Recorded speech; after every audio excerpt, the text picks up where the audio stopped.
Hello world. Diablo, Nimby, Carsley, how's you guys doing?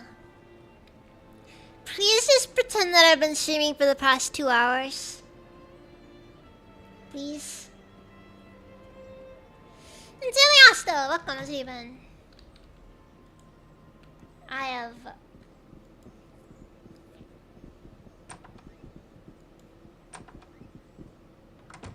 We're doing make-believe. Whatever it takes for me to get past the unimaginable shame of the fact that I've just spent the past that I've been this late to stream today. A lot came up. That's all I have to say, really. Yeah, that's something needs to be said. Just a lot came up.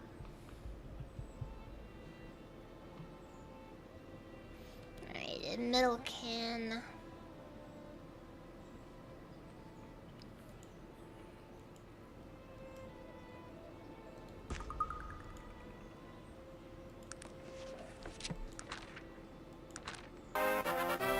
Okay, so I get the magnesium in a flash grenade, but what's the wine supposed to do? Yeah, well, thank you for the sub.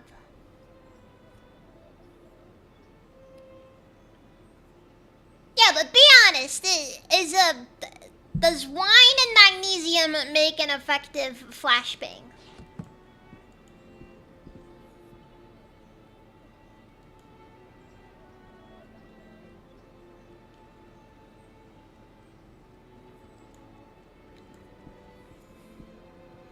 I hope I can get my car back, right? I mean, it still runs. I can still drive around. I just don't want to drive around because I have no back window and I don't feel like...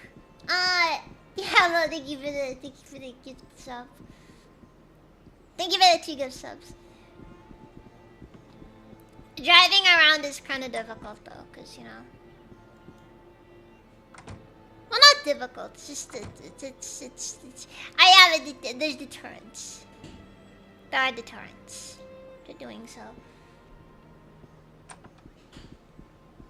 wondering. Congratulations on the 35 stream streak. Oh,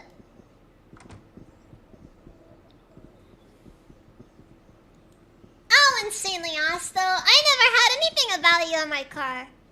I don't have anything of value anywhere. Anyways.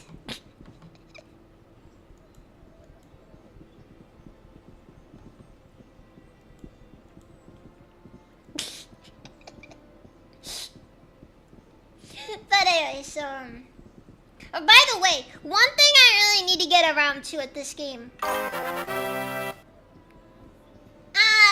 Thank you for the 245 bits, Diablo.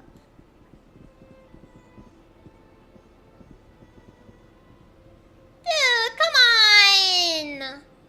They break your window over a jacket.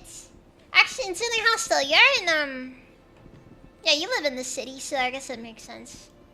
I mean, not like, you know, not like the worst city for that sort of thing, but like, you know, not one of the ones that's guaranteed, though.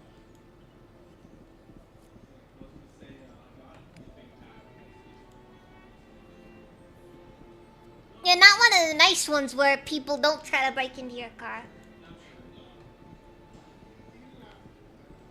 Yeah, at least you're not getting the old Brazilian hello, you know? And you say I'm breaking into your car.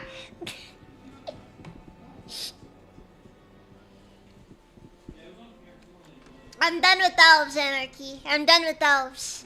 The elves, I found the elves' antics to be quite tiring, and I'm done dealing with them. No more elves for the foreseeable future.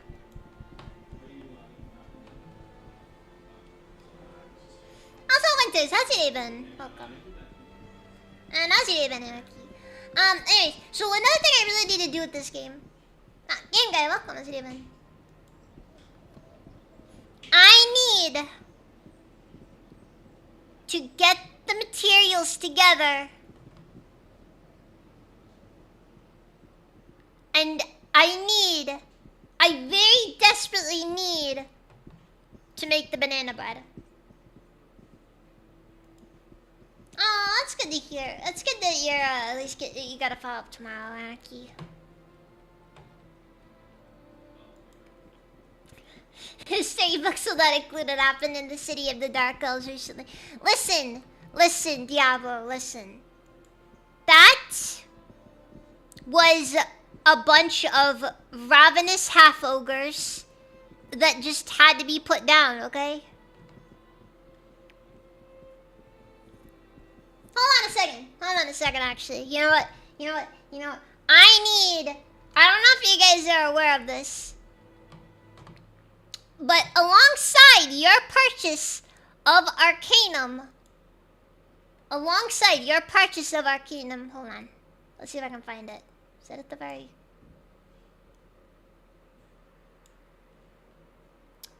Okay. Alongside your purchase of Arcanum is a very fine banana bread recipe.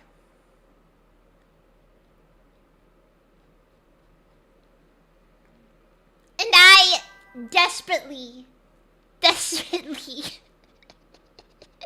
need to make it.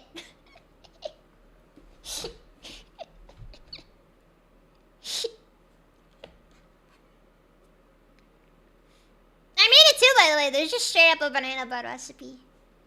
Now, the following is excerpted from the Cookhill family recipe book lately published by Fred Boyce Cookhill, owner and proprietor of the famous Three Lobes Public House in Ashbury, used with permission of the author. Grandma Cookhill's three-bowl bread. In a large bowl, blend 1/3 of a cup of softened butter and 2/3 of a cup of sugar until creamy and light. When this is done, add a fresh hen's egg and beat the mixture a bit more to blend. In the second bowl, sift 1 3/4 cup of flour together with 1 1/2 teaspoons baking powder, 1/4 of a teaspoon of baking soda, and a teaspoon of Cumbrian cinnamon. In the third bowl, mash 3 very ripe banana fruit, preferably of the sweeter Cantonese variety. Add 1/3 of the flour mixture to the butter bowl and beat the two together. And then add 1/3 of the mashed bananas and beat again. Continue adding both mixtures by thirds to the large bowl until all the flour, butter, and the eggs and banana fruit are thoroughly blended. Then if you wish, you may add a half cup of shelled walnuts for flavor. Spread the batter into a well-greased 4x8 pan and bake for 1 hour at a temperature of 350 degrees. The resulting bread is very healthy and tasty and can be served as an addition to the mid-morning meal. It makes a pleasant snack in a picnic basket and is wholly appropriate fare to offer elven visitors.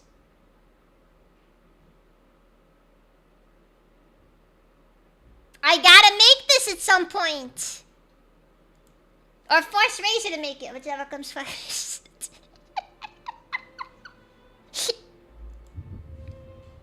Look, all I'm saying is,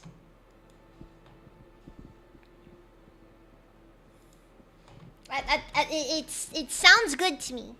It sounds good to me.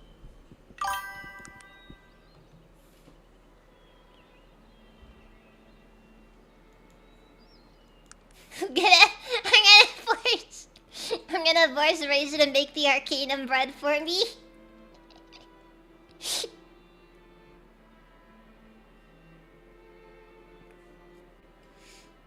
Will be tasted at the hand cam. No. I don't do stuff like that.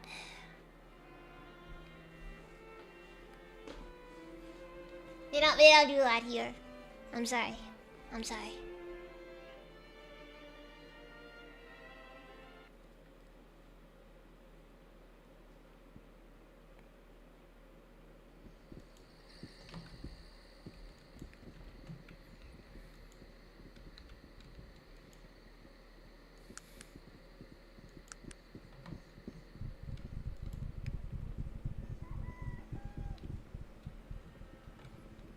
Actually, supposedly the recipe originates from one of the inns in the city.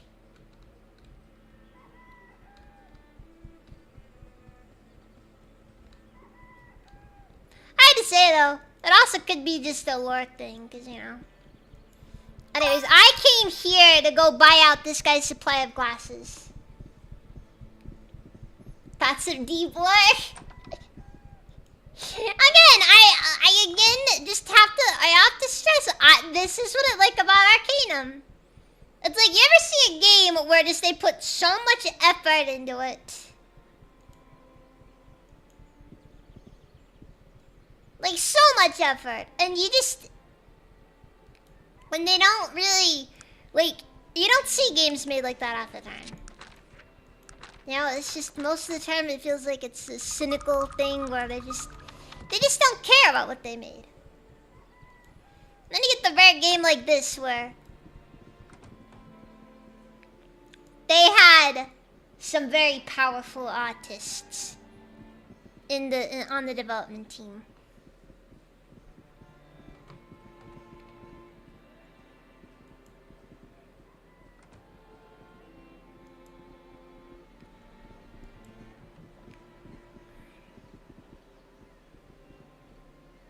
Wait, you can pick up the stones?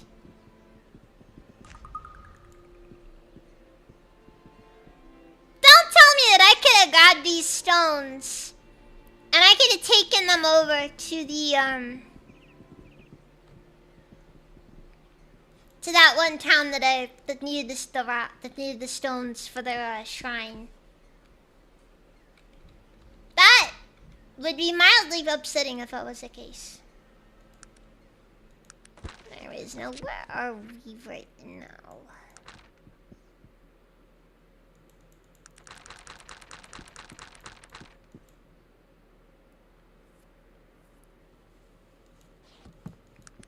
Okay, current job is find Nasruddin. Let's go to Ashbury. Actually, you know what? But first, can I make that awful salad? I think another one. Yeah, another one, honestly. Do not know the specific salad you're referring to. Sounds horrible though. Absolutely terrible.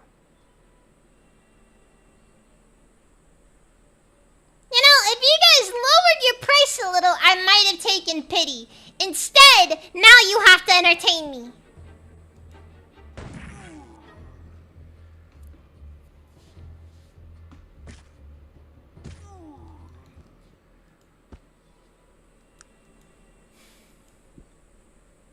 I smell pizza.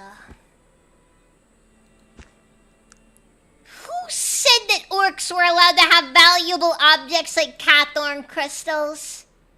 I swear, these guys are punching a little over their weight. No, you know how it is. Maybe, yes, David. I don't know if I said that yet. I might have, actually. I hope it's been good regardless.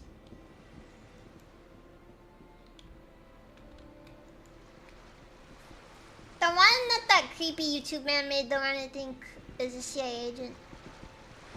Not Cobra. Probably not Cobra, then. Cobra wasn't a creep. He was just misunderstood.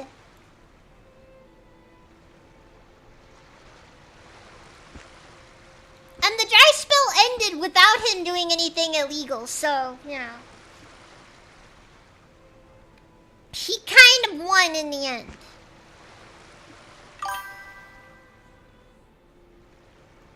Man, I still can't believe Cobes is gone. I'm gonna be honest, that was one of the most tragic deaths of 2025 for me. The death of King Cobra JFS.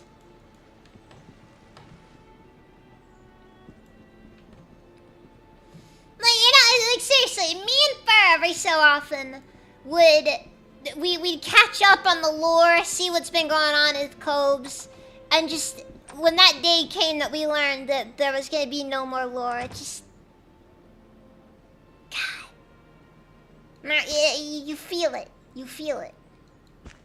It's like you just lost a dear friend.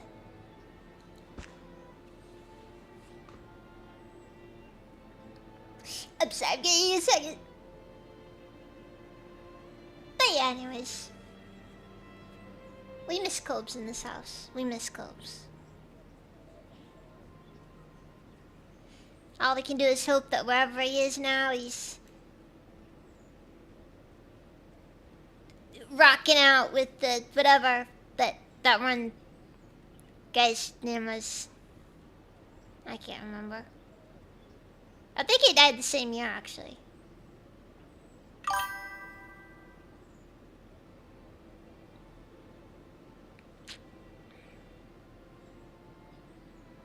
Honestly, the thing that was kind of sad about that one too is the fact that, like, you know, like, he was kind of one of the few lolcows that me and Fur kind of both, we could see the potential for him to escape.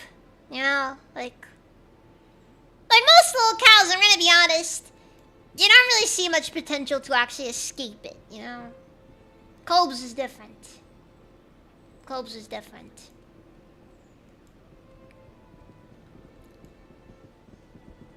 You can see the potential to get off welfare and be a functioning member of society, and maybe also possibly stop snorting air duster.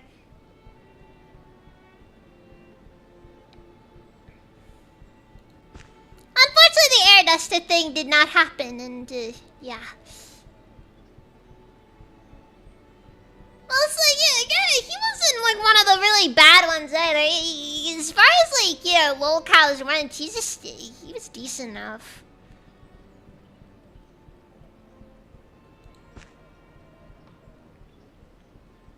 You know, his future definitely seemed limited regardless, but it was still a future. He could have gone places. But I actually don't know what killed him in the end. Could have been anything. I mean, this guy did air duster. You know, it's kind of hard to, you know, bounce back from that one, because, you know. What are my thoughts on Boogie? Boogie is a irredeemable piece of garbage, and I'll be honest, I would have rather it been Boogie than Cobes.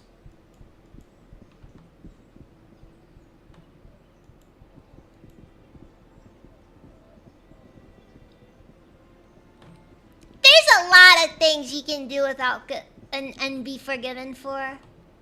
You know what I mean? I generally have like certain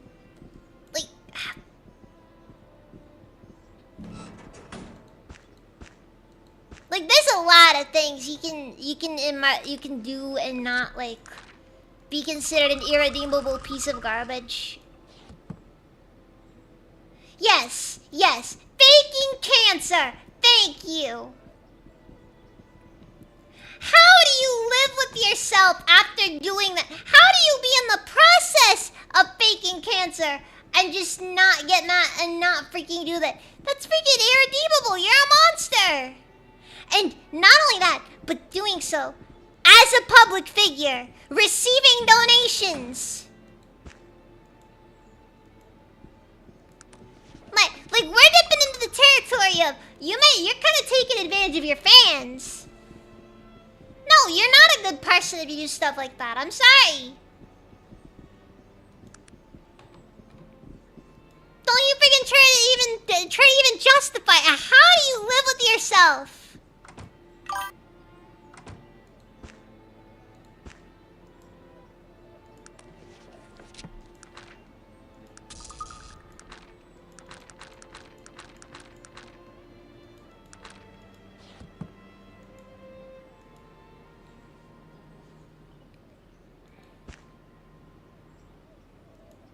No, freaking Boogie.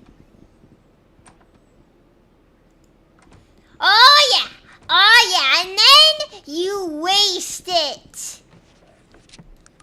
Look, I am somebody who is very much not good at accepting financial help, as anybody should, as most of you guys are probably well aware by this point.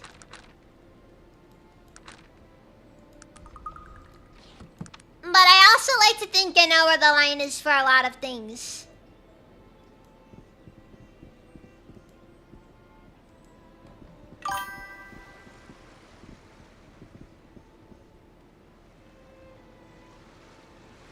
Yeah, basically. Now, Boogie's a terrible person, make no mistake. Awful person. If we could re-roll and have Boogie be the person that died and not Cobra, I could live with that outcome.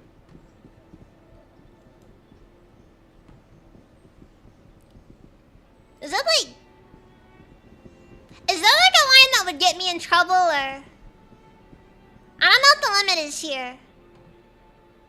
Unironically, I have no clue what the limit is here. Is that like a, you know, YouTube or whatever? Just to be like, oh, you can't say stuff like that. I simply think the world would be a better place if we had Cobra still with us today. Many lulls would still be had.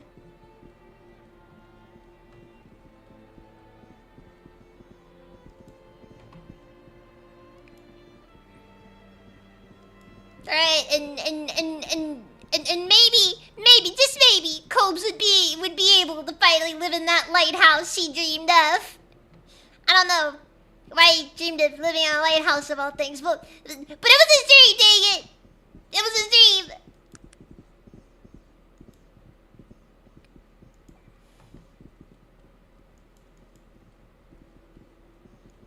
But you were too busy smoking pot, and then he drowned!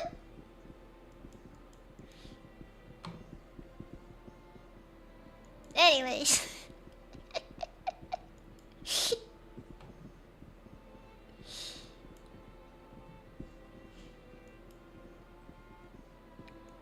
Let's suddenly start talking about locales. That's just where we're going with this. I had no clue if it's internet etiquette stuff. And then you get Chris. So guys, I'm curious. Anybody else here, like, even vaguely invested? Do you think we are at the end of Christery?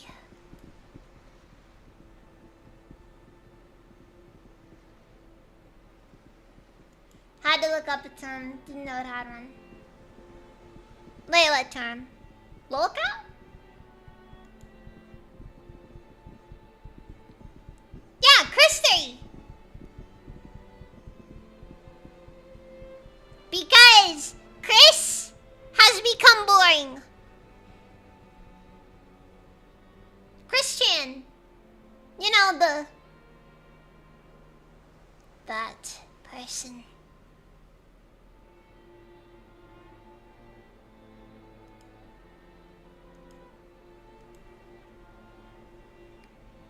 I don't know, honestly. I don't know if we're gonna see more Chris 3.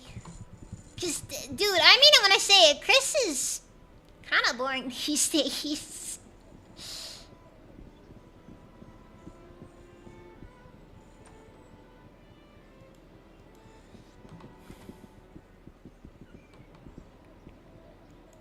What are you talking about, Winters? This is a normal discussion about a man who has committed some sins. And hey, we know a lot of sinful individuals. Not necessarily on the same level as this particular sinful individual, but that's just how the world is. Okay, a lot of sinful individuals.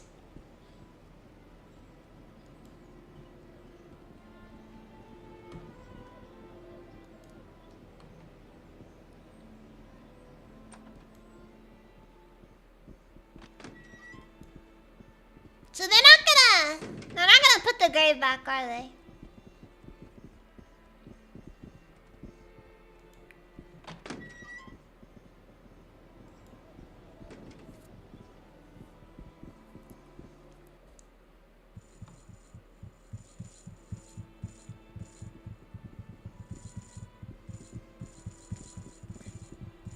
Alright.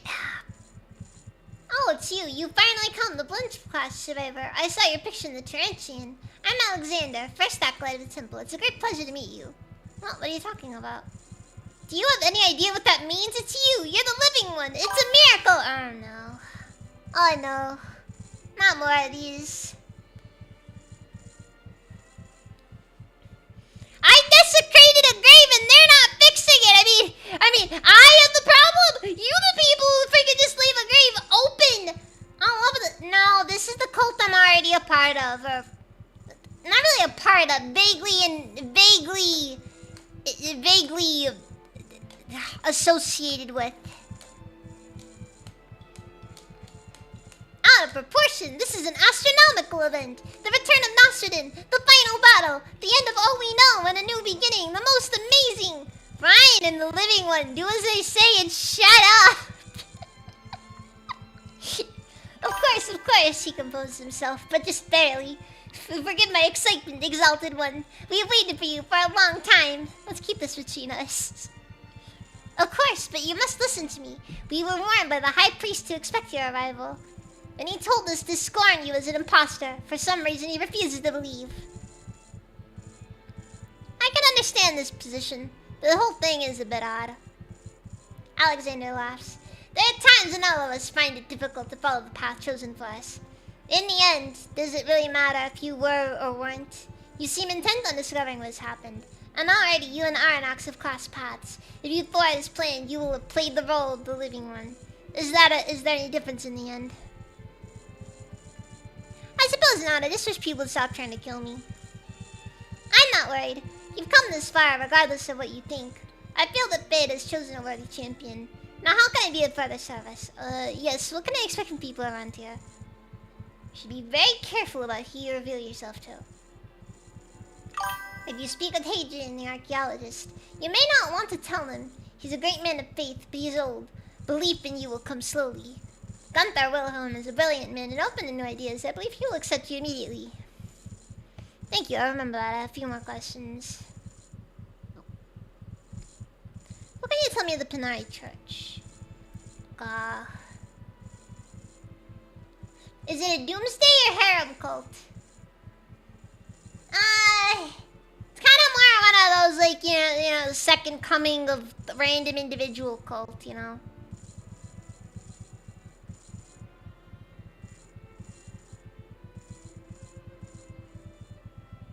You know, I'm looking at... Oh. They don't stop each other. Kinda watching the way those guys are moving, it's kinda weird. What can you tell me of Nasruddin? What would you like to know about him? Where is he now? Nasruddin's been dead more than 2,000 years. How did he die? Nasruddin died after he and the council banished Aranax at the Ring of Brogdar. Nasruddin was wounded mortally in the battle which preceded the banishment, and died not long after. Where did he die? According to the Archeon, Nasruddin traveled to the southernmost tip of the land, and there laid himself to rest. That is why we are here, and this temple is built over his remains. Oh really, where might I find these remains? The remains of Nasruddin are just below us in the lower catacombs. There's a stairway through the doors behind me. It leads down to the burial chamber and the sarcophagus in which he is encased. Unfortunately, only church elders and pilgrims are allowed to see the remains. What are the teachings of... Who was he? Nasruddin was a very powerful and wise elf who lived during the Age of Legends. As a leader of the Elven Council, Nasruddin was both physical and spiritual leader of all the lands of our kingdom. For 1,000 years, he ruled over the council and the land prospered. All was well. Jeez! Sounds like Nasruddin was a real underdog.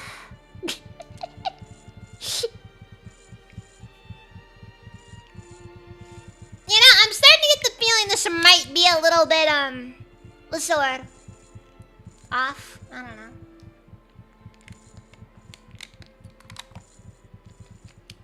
No joke. No joke.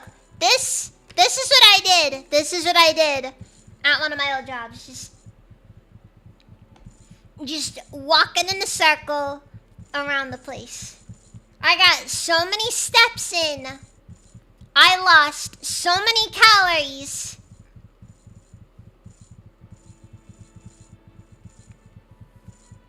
It was incredible. I burned so many calories. I basically didn't even eat even when I ate, because I was just burning calories constantly. Okay, that was, what happened? The coming of Aranax heralded the end of an age for our kingdom, from the disbanding of the Elven Council to the death of our beloved Nasruddin. Who's this Aranax fellow?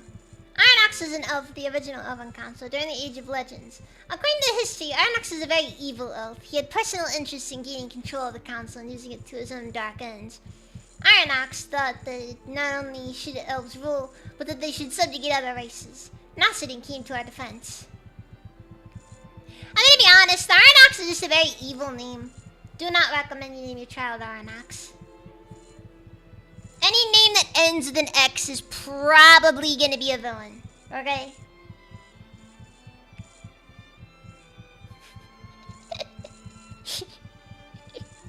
The great evil of our generation will no doubt be a child of Elon Musk.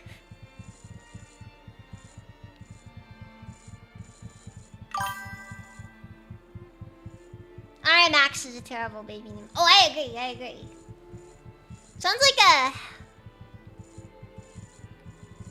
like one of those really sus drugs you'd see somewhere, you know.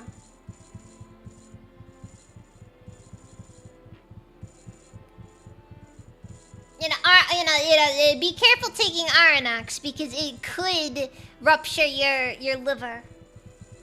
What is he now?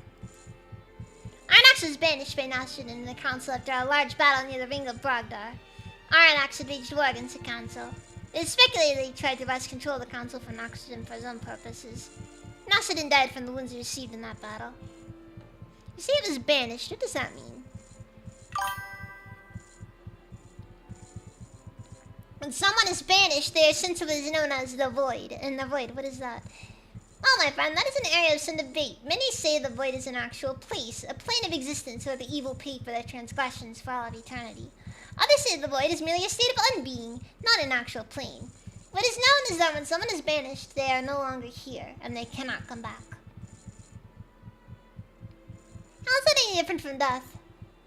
Death, as proven through magic, is sometimes a temporary state. Entities can be resurrected. There is no resurrection from the Void. from the void. Banishment was a permanent solution. A punishment of the highest degree. It's never done anymore. By those who believe the knowledge of how to do so has been lost forever.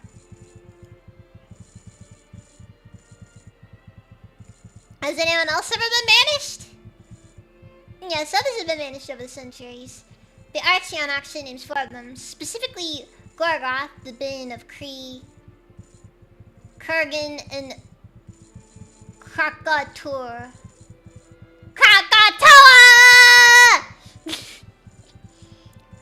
Of course there are others, but these are the most infamous. Bane of Kree? It's a very specific thing. My favorite, look on the even.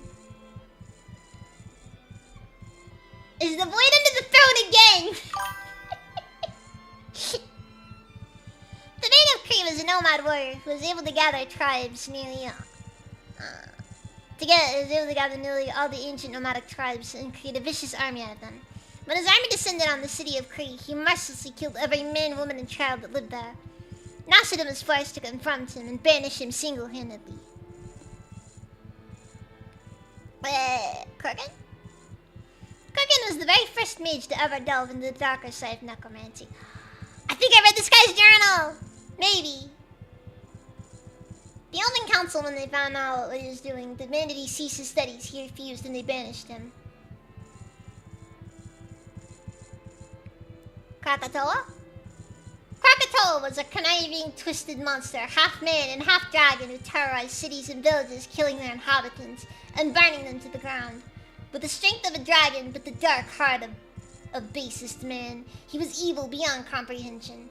After a colossal battle, he was subdued and banished. In the struggle, he lost an eye, which is on display in the offices of archaeology if you're interested. Oh, tell me about Gorgoth. Gorgoth was a mindless beast with an insatiable appetite. He got a swath of destruction from one end of our kingdom to the other, laying waste to everything in his desperate hunt for food. He was finally captured by the council after a struggle which lasted for days. And with no other alternative, it was decided that he be banished from our kingdom.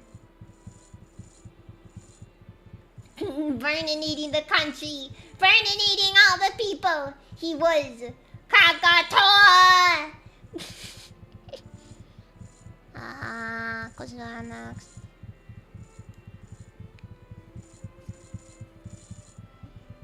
I think that's everything. Who else could I speak to concerning Panari history?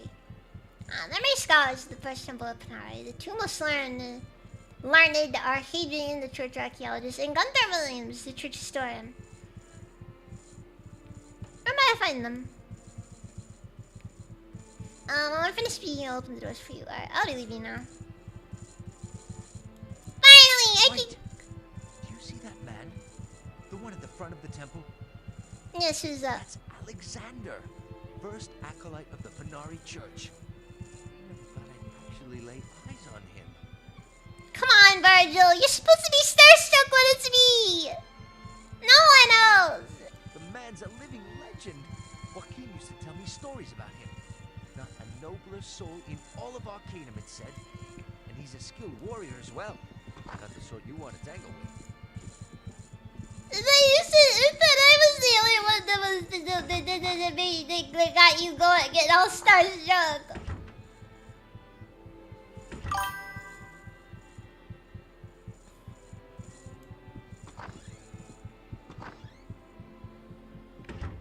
Greetings, and who are you, sir? The thin man in front of you is very properly dressed. Instead of robes, he wears a finely made suit. A pair of thin gold spectacles lay across his nose. His features are delicate, but his eyes belay a strength of body and character, as well as harboring a fierce intelligence. He regards you intensely. You might. I am Wilhelm. Gunther Wilhelm. Oh, I already hate this man. I hate this man. Deeply hate this man. A pleasure, sir. What exactly do you do here? I'm the church historian and I have a variety of responsibilities here, from translations to document restorations, as well as authentication of any literary finds. If it is written, it has to do with the Panari. It's my job to know about it. Does that answer your question? Yes, and very well. Might I ask a few questions? Tell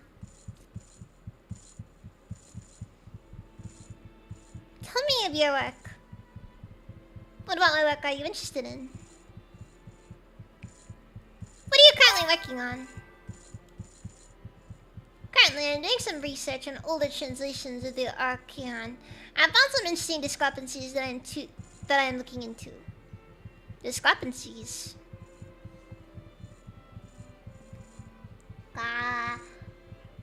Kill the elf.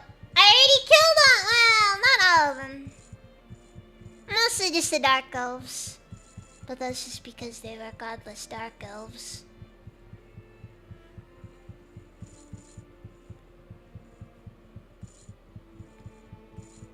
This is the guy that they told me they won't believe me easily. Yeah, which is why I may not want to sit down and tell him about the whole desecrating Nostradamus' grave. I think I still have the skull. There are a few differences in the passage that I found in this earlier copy. I'll give you an example. The Archeon was what you read today refers to our order as the Panai. The word Panai is in the old tongue means light servant or follower. But in this older copy I'm studying, we are referred to as the Panvernes, which means the benders of the gate. Very odd. For what it's worth, names are ultimately arbitrary at the end of the day, and generally speaking, actually translating them isn't typically worth the effort. Just my personal opinion, there.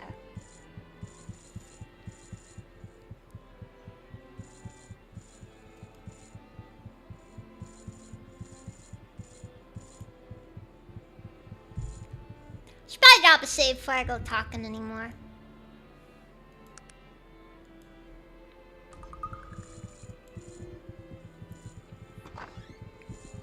Oh! It's a gnome! Let's visit. Oh, and who might you be? The man in front of you is a wizened old gnome with wildish gray hair and a beard 3 days grown. He looks up at you, grinning toothlessly. Call me Hadrian, acolyte of the Panari, and the local expert on church archaeology. How may I help you today? Let's talk about your work. What would you like to know? What do you know of the remains of Nostradamus? The remains of Nostradamus? What would you like to know about them? Have you seen them? His brow furrows. No, and I'd do anything to see those old bones of his. There's so many questions I could answer. Oh. But there's so many questions I could answer if I could only have looked at them. When he died, how he died. I want to know if his skeletal structure is the same as common elves, or if his prolonged use of powerful magics changed him somehow. So many questions, and I've never been able to see them.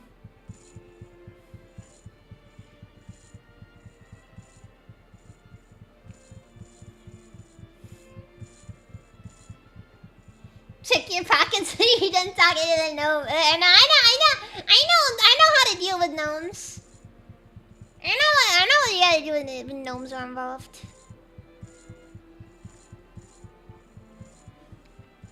Hi, Hadrian, you're the church archaeologist. Surely you... Yes, you'd think so, wouldn't you, young lady? He raises from his seat, gesticulating to and fro. I mean, when the elders need someone to go digging in dank caverns in the Bengalian deeps, who do they call upon? Or some poor fool comes across a tomb sealed with a Gorgothian blood course. Ring the bell for old Adrian. Well, the least of their mates, Adrian. I had no idea. He throws his hands in the air, upending a stack of papers and what looks to be a cup of dark ale. They speak of discretion and sacrilege. But he lowers his voice, leaning closer. The man is dead. D-E-A-D. I respect and cherish Nostradamus and what he taught us more than anything. But I hardly think he'd be upset if I chipped a piece of bone from his earthly shell. I see your point. I myself would love to take a look at them. Really? His face brightens. Are you a fellow archaeologist, my friend? Yes, strictly freelance, of course.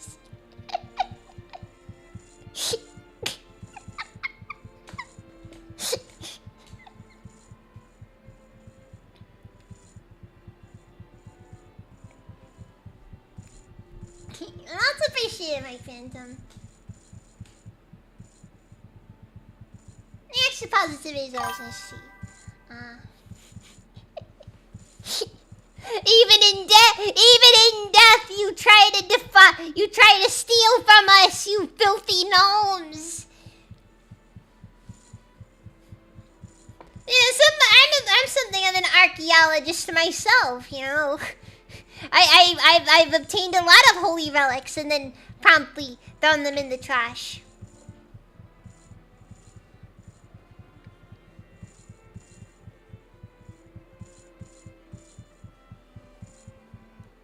No, but it's a long story telling what has happened. The living one? You? He pulls back, crossing his arms. I think that's in very poor taste. Do you have any idea what it is you're proposing? Yes, I know it's hard to believe, but... You know, we were told to watch out for someone like you. The High Priest said there would be an imposter who was trying to pass himself off as the living one. Yeah, look, I don't have you thrown in chains right here. Wait, Hadrian, this is important. I need your help. Look, please just leave. I couldn't help to see the... Help you to see the remains in any case. If I've never seen them, they're certainly not going to let you. I see. Very well. Good day. Wait, yes? Listen, I don't know what to think anymore. I'm an old man and very set in my beliefs. It's much easier for me to think of you as a charlatan than to face the alternative. I understand, Hadrian, and I'm sorry. If the remains are what you seek... He takes a deep breath, looking around. His voice lowers. You may want to wander around the local sewers. You never know what you'll find down there. Perhaps you could bring back whatever it is you come across. Perhaps you could bring it back to me to look at. I'll look around, and if I find anything, I'll bring it back. You do that, my friend. He smiles. Is there anything else? I think that's all for now. I returned from the crypt. Then you found it. And what did you see there? I brought back the skull for you to look at. You didn't do it! Hadrian's manner towards you is detached, but he can't help revealing an obvious excitement over the skull. I suppose I'll take a look. Let's see here. What's this? What's wrong, Hadrian? The skull, you say, is the very skull from the sarcophagus in the burial chamber? Are you sure? Yes, I'm positive, and whatever's the matter. This skull is not elven. It's a human skull. This is impossible. Hadrian slowly shakes his head, lost in thought. There were some other strange things about what I saw. What did you see? Something is drawn in blood on the inside of the sarcophagus. The skeleton is missing his right finger.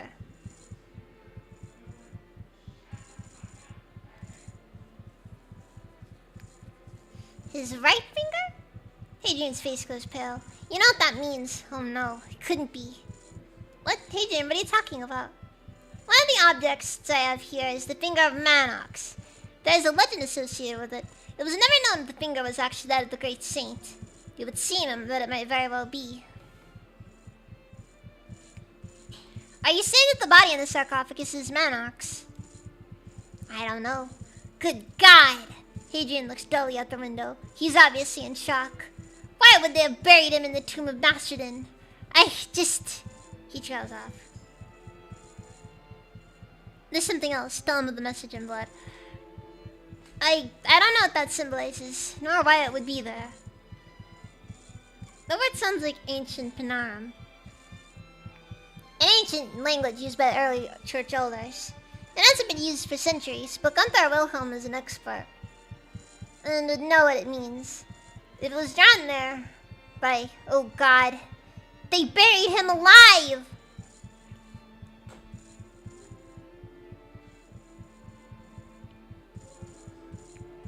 Do you think the body in the sarcophagus is Manox himself? I don't know. What are we gonna do? I have no idea. This discovery, I'm speechless. He steadies himself against his desk. 2,000 years and no one ever bothered to check. What fools have we been? He straightens himself. Listen, my friend, I recommend you go and speak with Gunther about this. Find out what the message says. I can be of no further use. He gazes beyond you, lost in thought. I'll get to the bottom of this, Hadrian, I promise.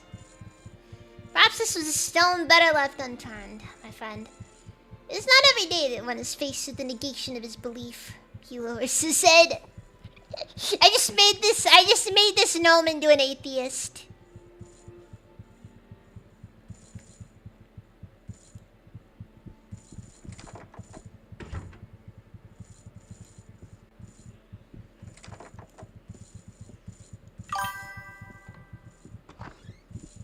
Your religion's wrong, get wrecked!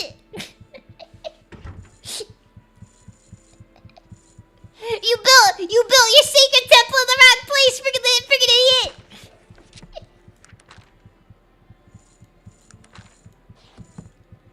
Your sacred temple was actually Basildon wasn't real. He was just some guy named Rick.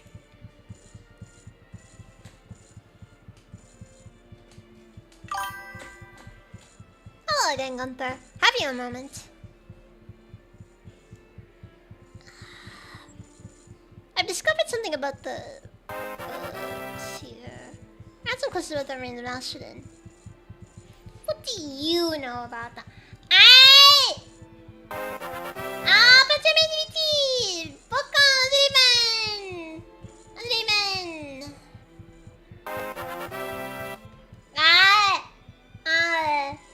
Fluffy, thank you for the follow. Next time, thank you for the follow. Passing me BT, thank you for the follow. Welcome! How's the steam? How's the steam?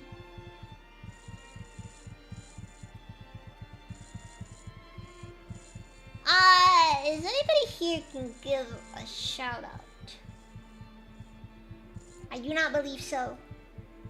I shall attempt. I shall attempt.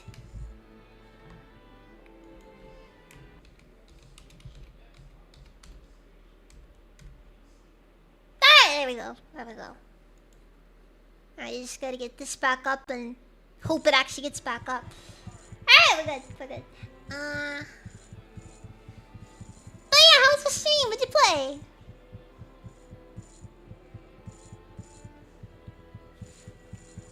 Oh, Winters, I'm often not unattended. I'm an adult. I can be alone. What are you talking about? Anyway, so what do you know about them? What do you know about them? Me, I know very little about them, save for the documents you have associated with their discovery, and a few research documents about the sarcophagus itself. Hadrian, the archaeologist, would have more information about the specifics. Do you think they're authentic? He lowers his voice. To tell you the truth, I really don't know. I've done a lot of research into the engravings in the sarcophagus.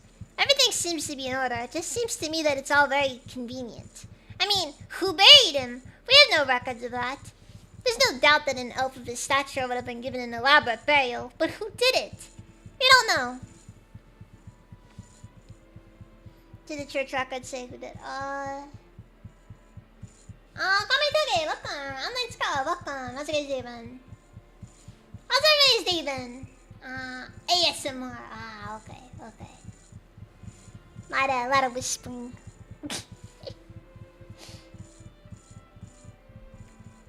I apologize that you're probably not gonna hear much of that from me, because I'm kinda loud.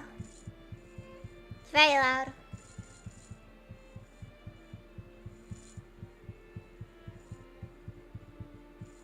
That does sound like good. Well, no, it's a socket wrench. It's a socket wrench. Let's see here. Do the church records say who discovered them? Yes, let me... He pulls a leather tome from the shelf. Here we are. The elf's name is Kanhua.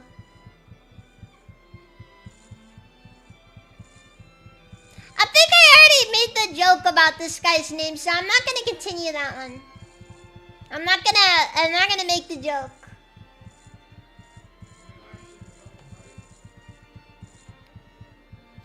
There is hold on a second.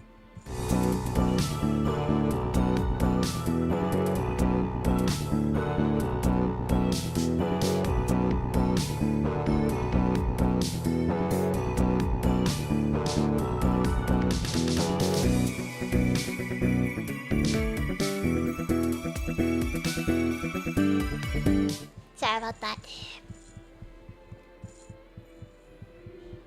Closely got to ASMR was a junk. Did I? I don't really remember if I did, honestly. You got me right, sir. That was yelling at 5 or less.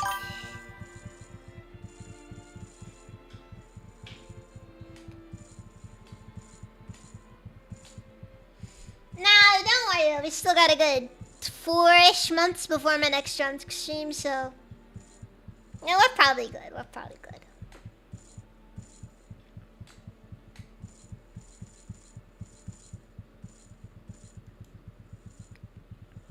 I discovered something about the remains of Nashin.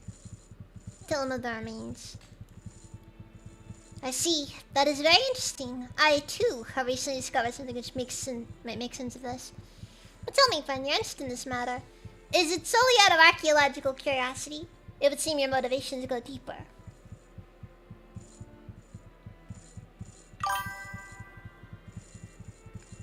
No, I just find these things frighteningly interesting. Well, I suppose we all have our reasons. I know this is no longer your affair, but, well, any help would be appreciated. Do you find anything more concerning Manox? Perhaps we could speak of it. There was something else. I can tell you this. The 2 words of the message you saw, first means opposite, second means truth. As to the broken ring, I have no idea. Hold a moment, take this. He hands you a slip of paper. I think it might shed some light on where your real quest lies. Many of us hide what we are. Sometimes it makes it difficult to see who you can trust. I understand this. Good luck on your quest, my friend.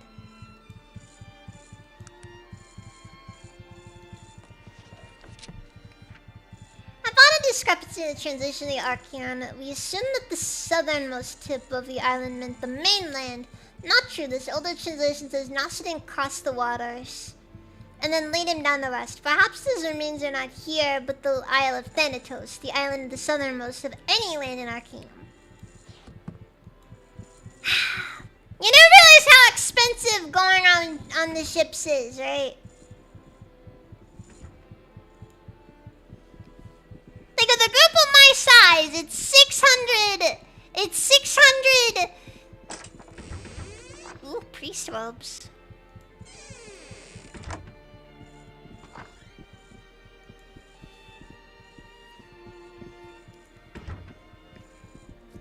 Like, it's 600 fantasy bucks a head. I can't just pay this. Oh. Dark elves. Looks like I missed a few.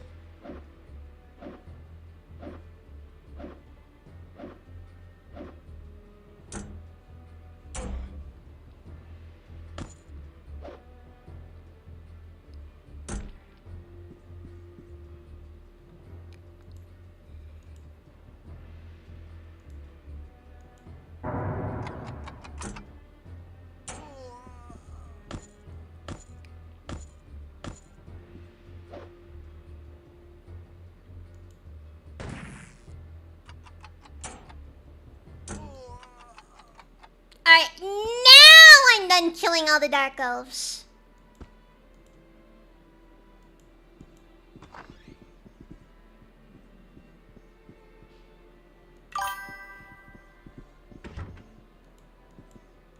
What even is in this room that was so worth guarding?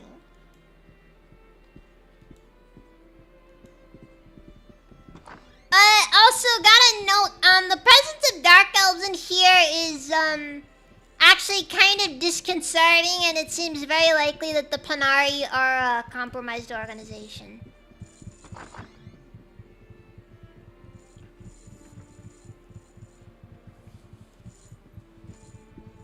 Dark elves here to ask you to donate to their foundation, no doubt.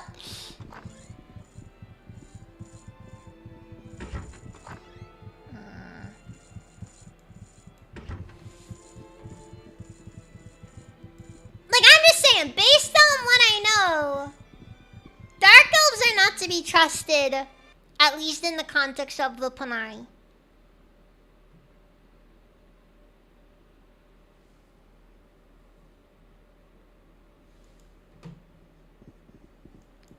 Because the dark elves are what Aranax was. Maybe they were self-hating dark elves. But then again, dark elves aren't really a distinct group. They were more of a, they were just more of a elves with the ideological difference.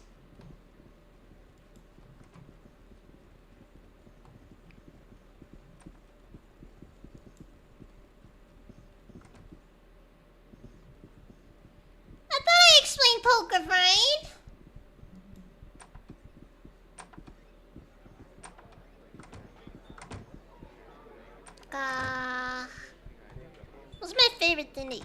It's kind of difficult. I don't really eat too much soon, at least it's kind of hard for me to say, honestly.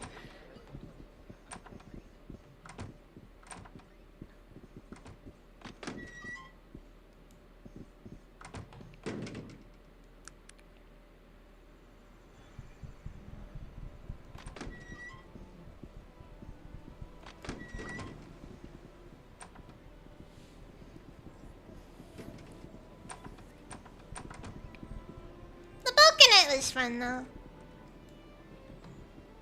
It's just fun hanging out with everyone.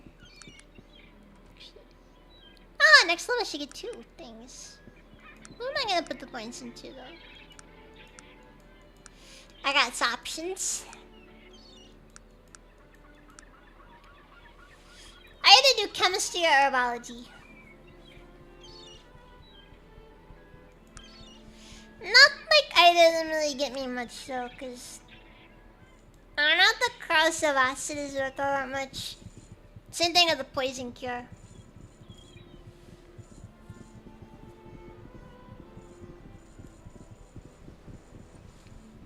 I guess poison cure would be ideal. Passage to Thanatos.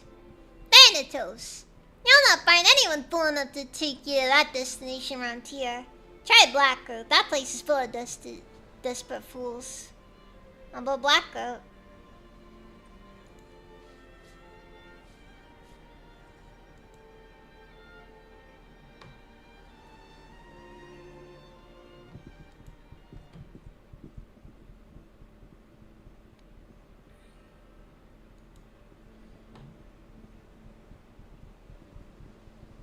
Good afternoon, Mr. Shipbuilder. Is it for sale if I want it? Or see about your boat? Do you have one for sale?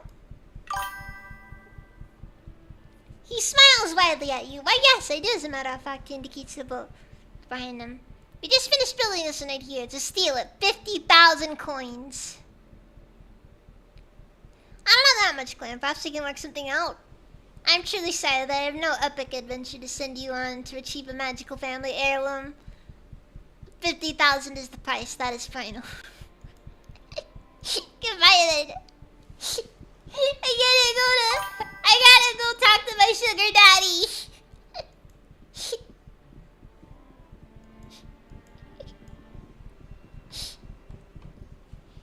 Just basically the closest thing is just freaking Edward Bates or whatever his name is.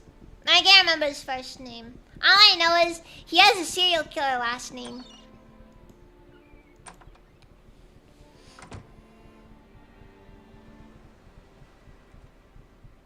But hey, a lot of people have serial killer last names.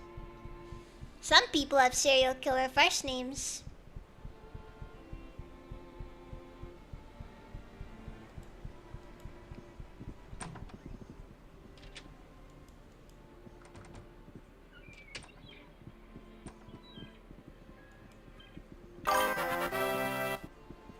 Thank you for the follow, Kamitoge.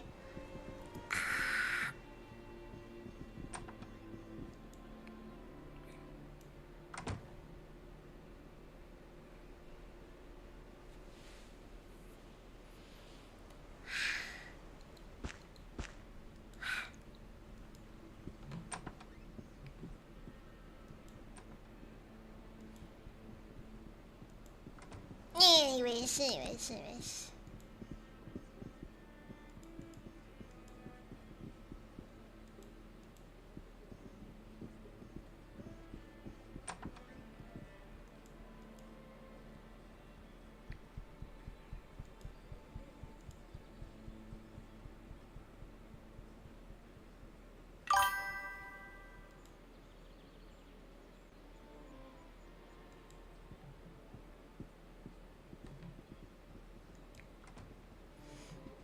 Now come on! Most dragons don't do stealth stuff.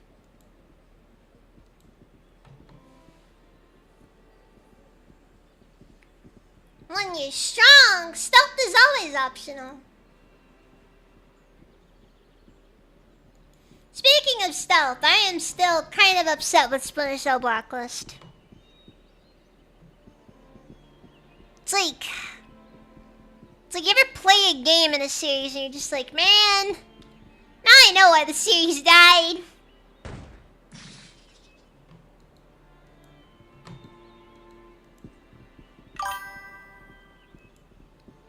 Yeah, I finished Blacklist last night. I'm gonna be honest.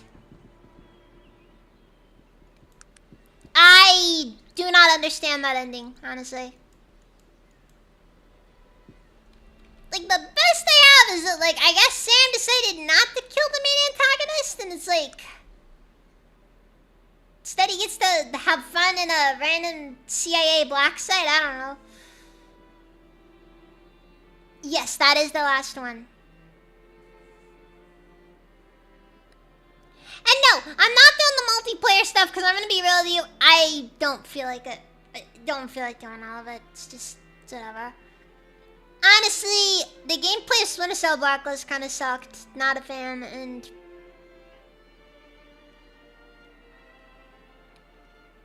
yeah, that's all. That really is all of it.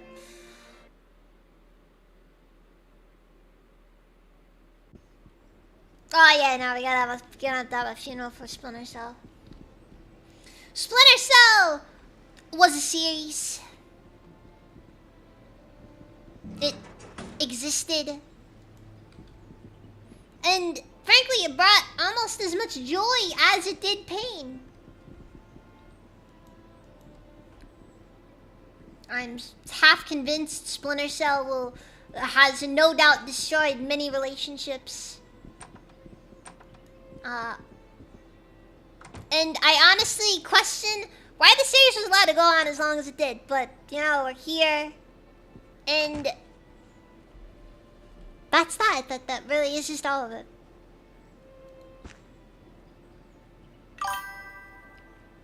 Do I recommend it? It died a drunkard and a failure to its family line. Exactly. Exactly.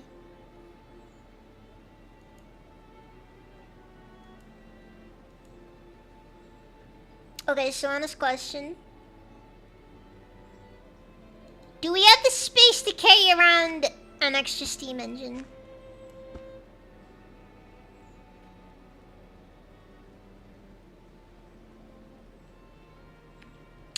Lot of science here pointing to no, by the way. Lot of science here pointing to no.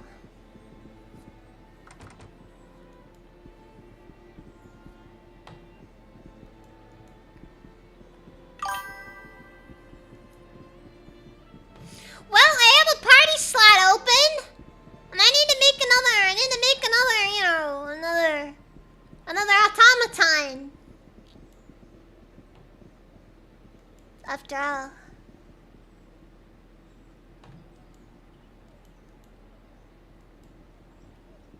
Yes, another friend. Another friend. Look, we got attacked by dark elves. And they destroyed my automaton friend. Okay? Okay, don't need the full spectrometer. Don't need the wine glass.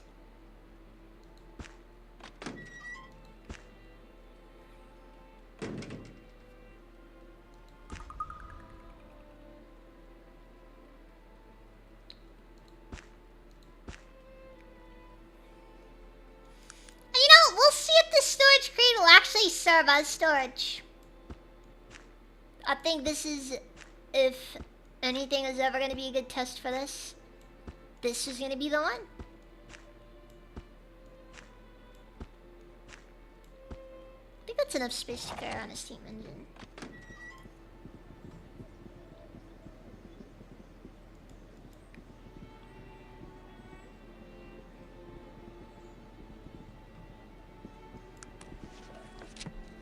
Yeah, but it's like I think I need a steam engine and a splitter and elite plate mail, which honestly the steam engine is the biggest bottleneck. The elite plate mail is dirt cheap. Dirt cheap.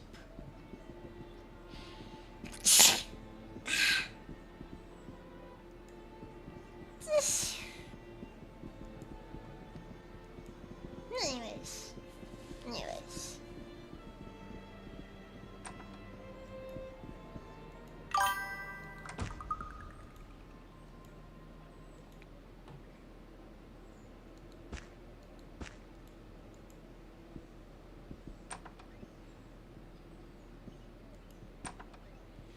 Okay. Despite most of my stuff,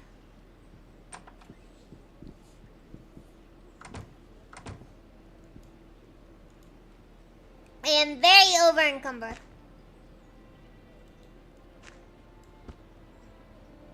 So we'll resolve that as best as we can.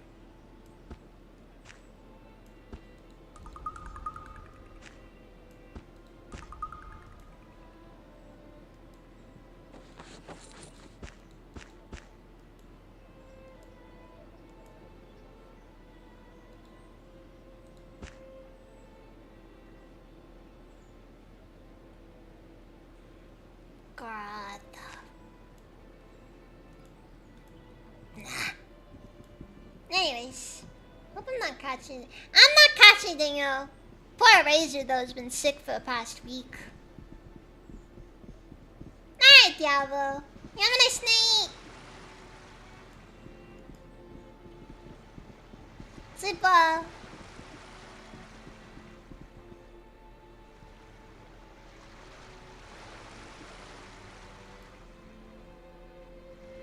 What's wrong with me? What's wrong with you?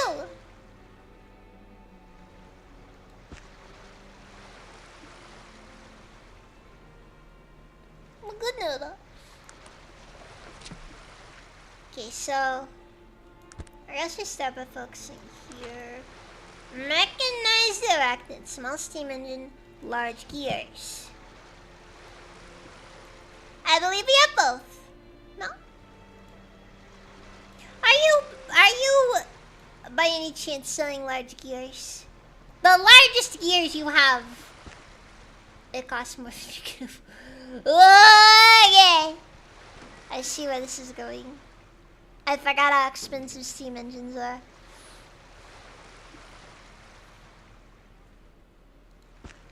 Fine, I'll say a RPA rifle.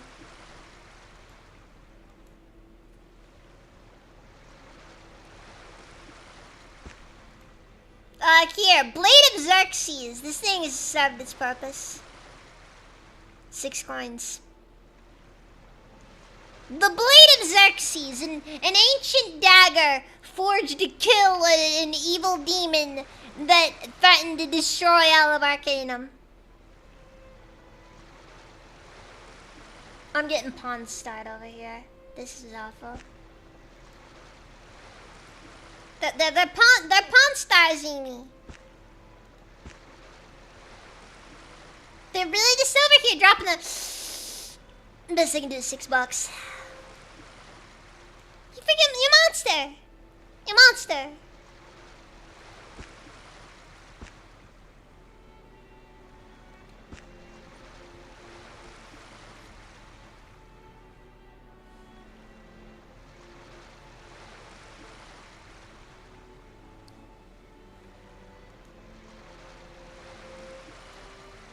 Alright, fine. Use only pocket watch parts.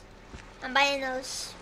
Going over to the other place. Then I'll have to run to Ashbury, buy all their glasses again, and then I should have enough to be able to finance this little questionable decision of mine. My desire to take the metals of the earth and give them all life. It is great, is what it is.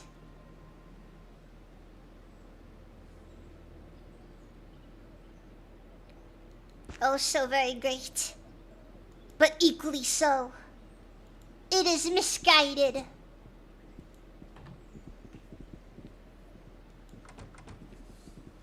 I'm going to trick the rocks into thinking for me.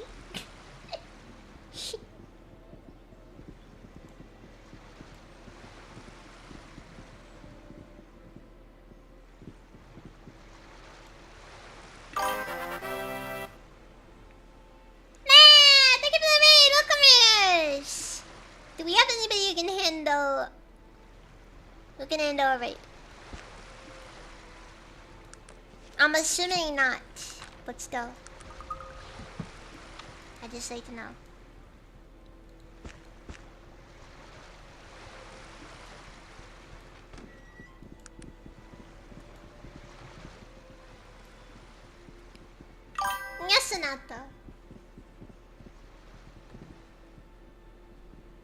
It's not enough that I pay taxes. The processed copper piping must do that too, exactly.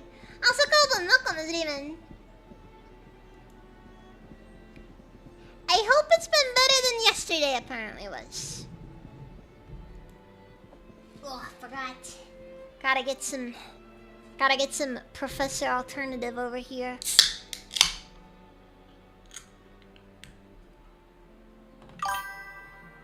It's not Dr. Pepper. It's Professor Alternative.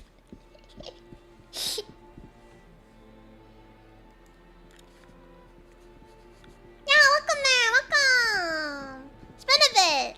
How you doing? How's it even? Tired, I get that feel. I get that feel, cool, man.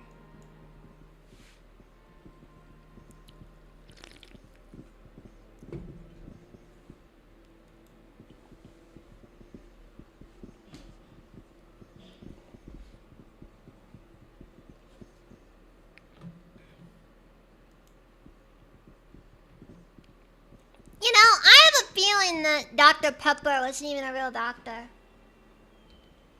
Doing good, getting over being sick. Oh, I'm sorry. It seems like everybody's been getting sick these days.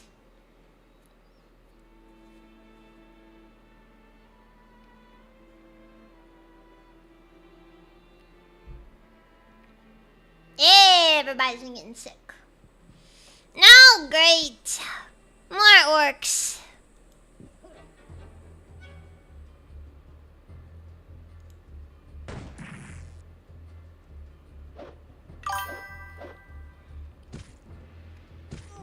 Darn low damage rolls. Oh well. They did not last long anyways.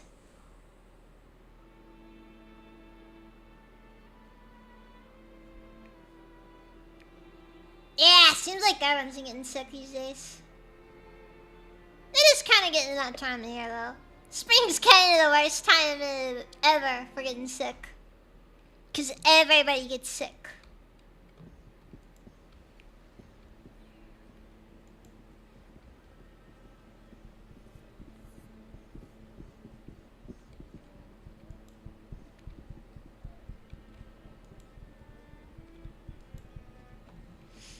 I like how one of the main methods of getting money is going to Ashbury and buying all of this guy's glasses.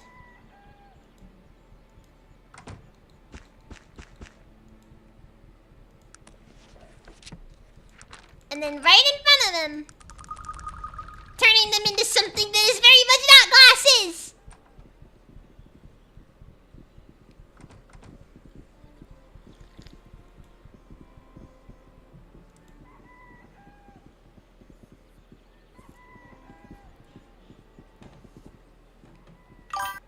You know, I'm committing the great sin of inventing bifocals. The worst of all the things you can do in this life.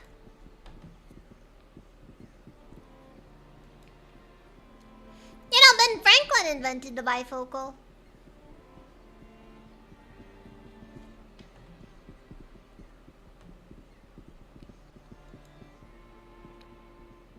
Because he had both nearsighted and farsightedness. In other words, his eyesight was trash. Yet somehow he still got around more than most people do these days.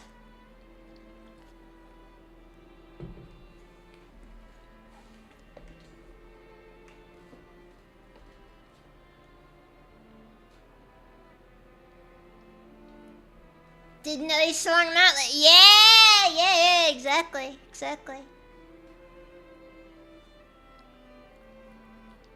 Yeah, Ben Franklin was kind of a freak, what can I say?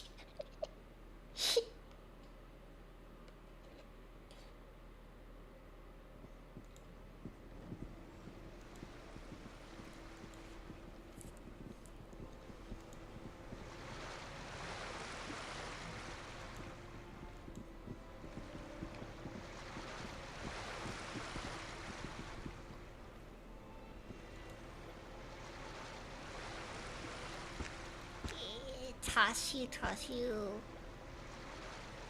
Toss you. Buy that. Buy that.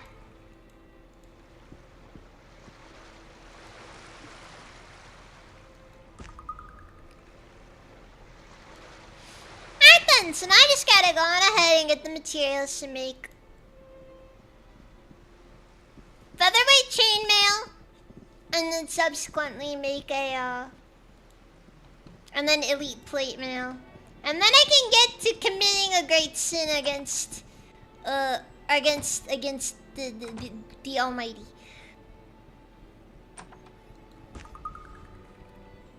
And of course they're selling small leather armor when they know I need full-size leather armor.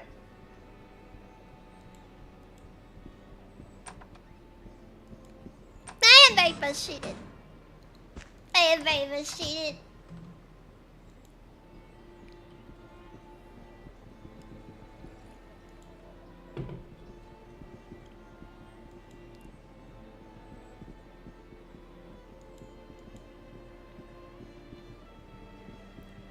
What are you gonna do this to me? Good, Mr. Mentor, are you silly? Spool of heavy wire.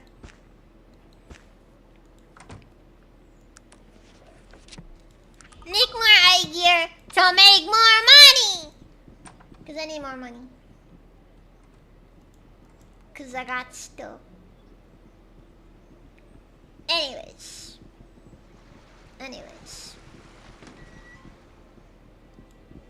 I still stand by my position, by the way, that Splinter Cell deserved to die.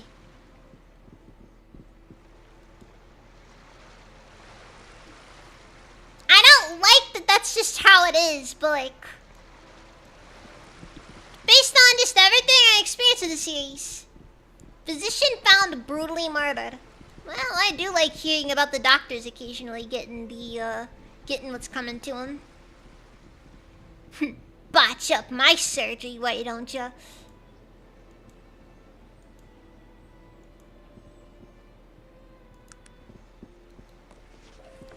Let's see here. Partner wanted for questioning. Dr. Theo Wilford, Transfer's highly respected physician, was found late last night in his office. Apparently the victim of his brutal murder. The authorities have informed us that Mr. Wilford's life was extinguished in a most gruesome manner when he was stabbed through the back with a writing quill. I think I read this one already. I hear about doctors getting murdered, and that somehow ends up interesting me.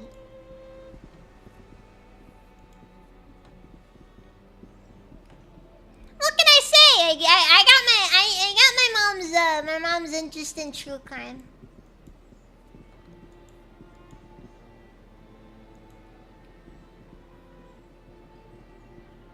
You know, my mom taught a forensics class when I was in high school. I'm just like, now when you sit down and think about it, when you really like when you really think about it,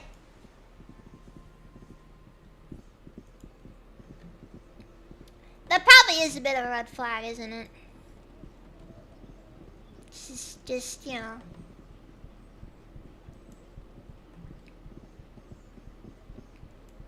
That one might be a red flag.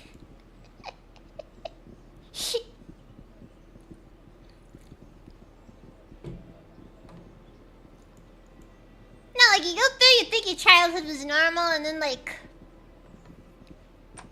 then when you're older, you say something out loud, and next thing you know, oh, frick.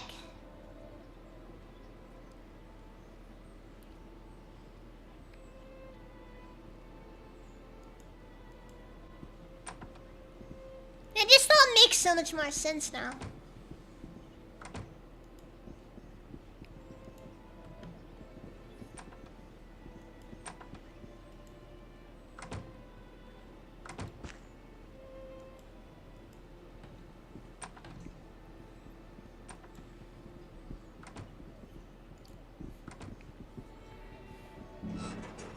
No, but I had good parents, okay? My mom ensured that, like, before I was, that before I reached adulthood, you make a joke and no one laughs and you realize it was actually traumatic. Yeah, basically.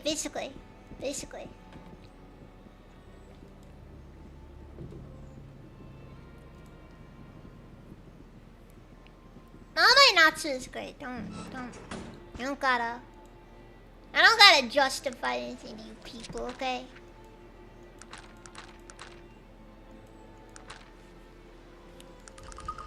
Alright, I had great parents. They may have been bad influences, but I had great parents.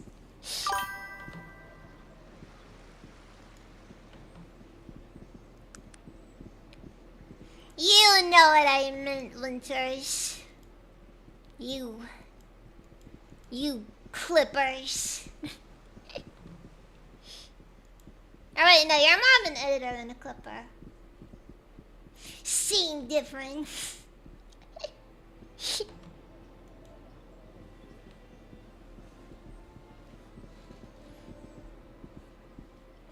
You viewers.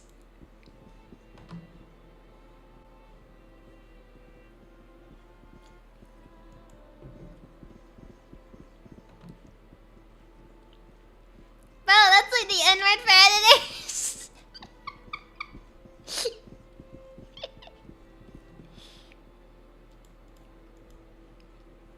For what it's worth, Winters, I get that, honestly. It's like, yeah, anybody can clip. And theoretically, anyone can edit. But then again, anyone can write as well. So, we're kind of at a bit of an impasse here. I think the important takeaway is your creative endeavors don't matter and you're still just a...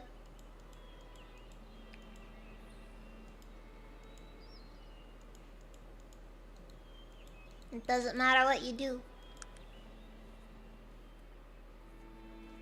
You'll always be an editor.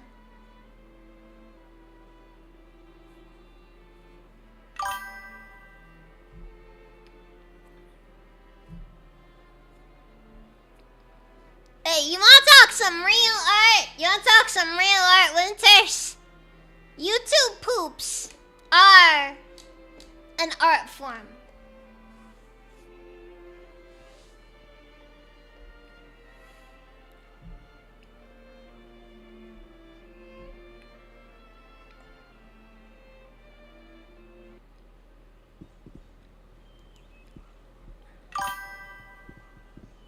Schizo energy in video form, basically. I'm not wrong though. That's still finding it funny how the Wheel Clan's logo is the funny windmill. You may make your lines squiggly and round, but I still know what I see. And I know that if I wrote that if I wrote that anywhere near a synagogue, it would turn into a problem.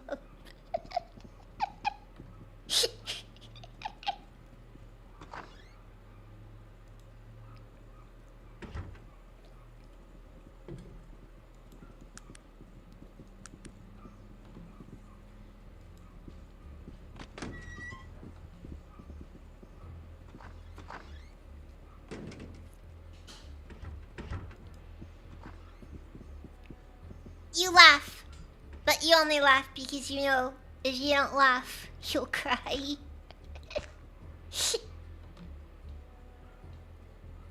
Okay, anything else is on?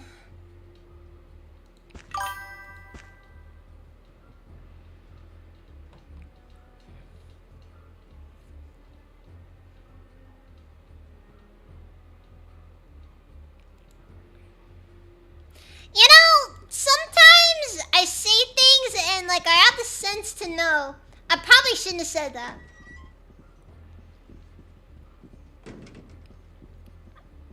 But only in hindsight. Never before I say it though. And so it's like well after it's already been said. The die is already cast. Dude, Dwarven Steel only costs 17 coins.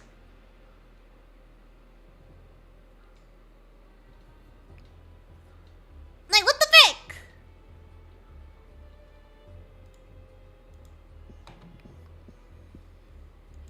Dwarven Steel. Yes, I have the power to know retroactively something probably was better left unsaid. Like making too many jokes about the funny windmill people.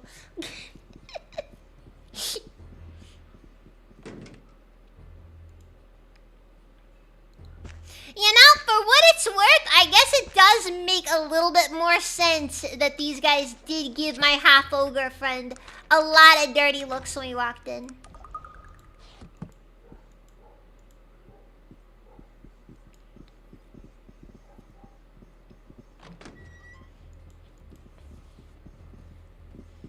You know, like these guys are really cool. Like, I like the Wheel Clan. Just don't ask them their opinions on Dark Elves. Or orcs. They do not like orcs. Again. In hindsight, probably shouldn't have said that. Also, in hindsight, it was still funny.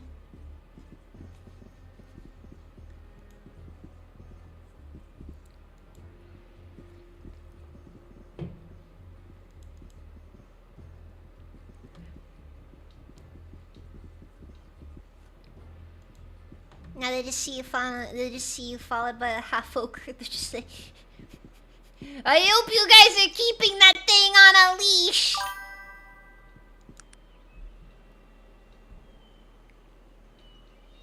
They definitely will tell you about per capita.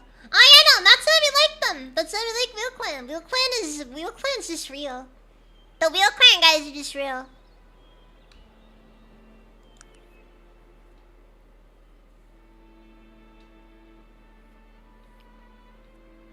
They will tell you about per capita.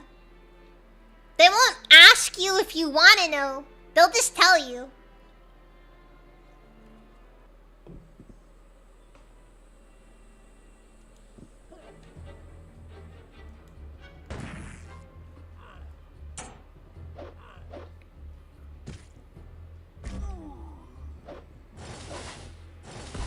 Like, not a single question will be asked. It's just gonna be, they will...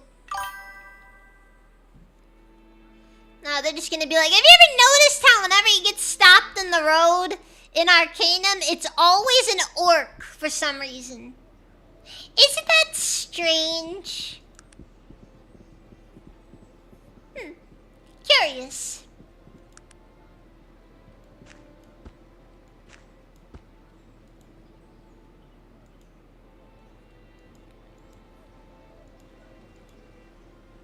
Anyways, this is apparently a special edition.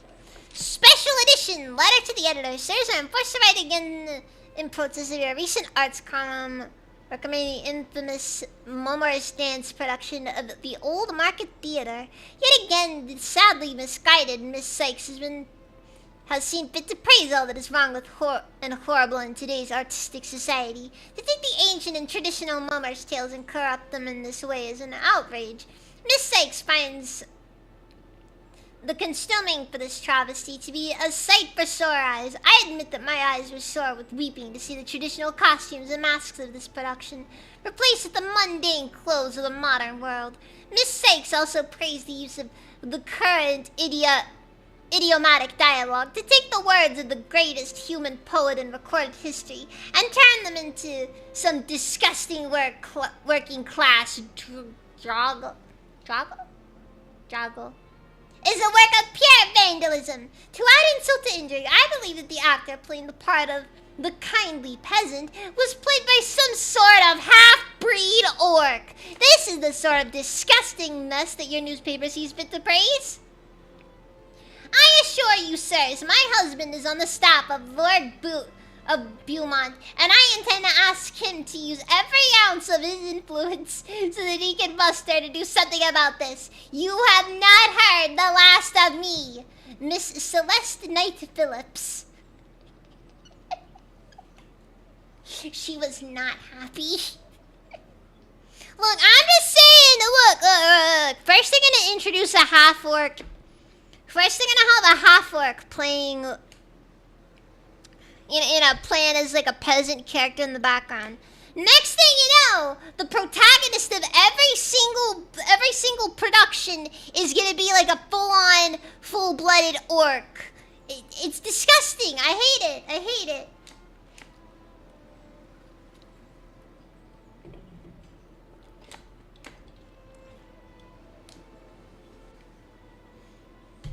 No, I'm just saying. I'm just saying. Depends. Does your cast have gingers in it?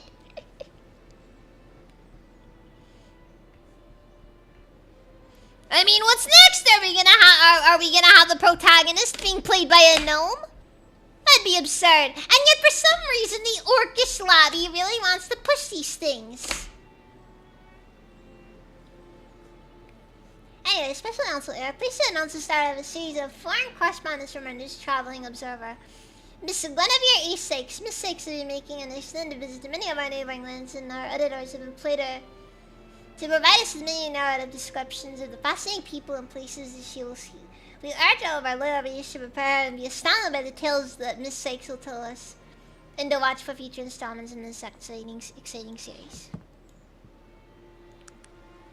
Anyways, into the river with you.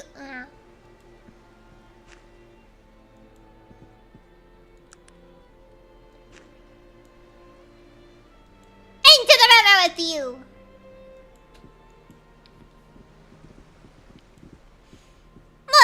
Look, Tarant has this big river over here.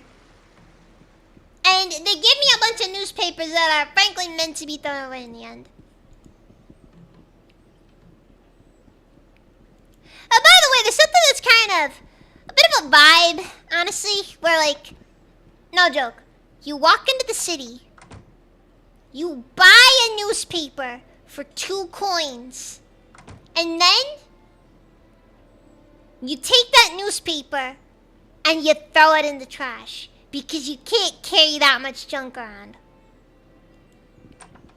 Like, you're free to have whatever opinions you want on some things, but like, you gotta admit that's kind of a vibe right there. It's kind of a vibe.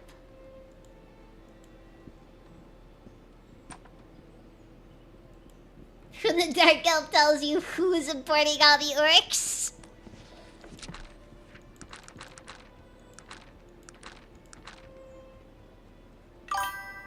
You know, at first there was just 1 or 2 half-ogres in the city. Now you ever notice how every other person, it seems, is a half-ogre. I tell ya. This is going to affect the trout population. Dude, look at this water. You know for a fact this city was based on London. Honestly though, the city looks way too nice to be London, so I don't think they got it right at all.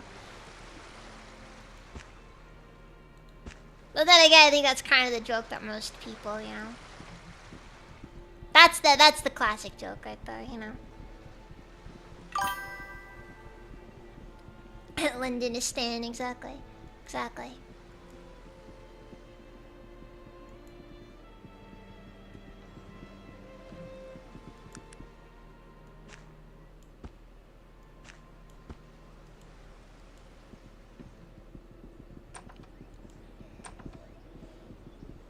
Not enough knife fights. You are not wrong.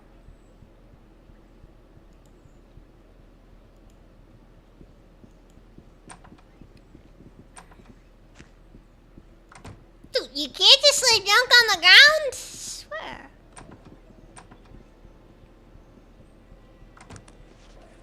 People will just snag up anything off the ground if you let them.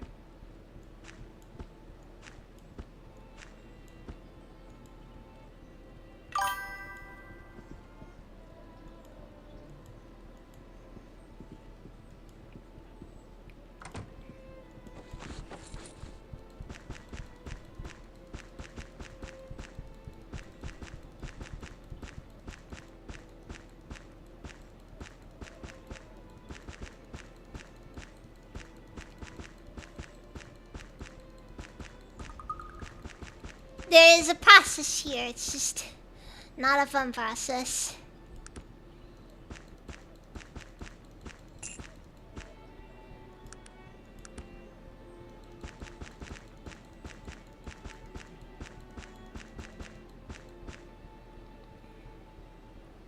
Actually, that need that. Okay.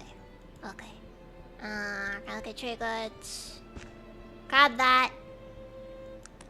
Now we make some featherweight chainmail. Elite plate mail. And now we go over here. Grab that. Grab that.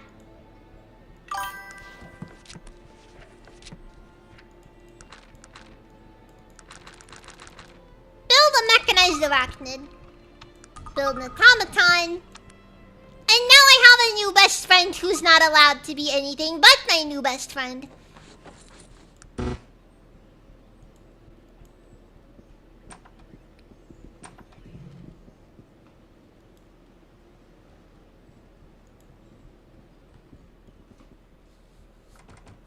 One of the mayoral candidates I heard is an ogre. How scandalous.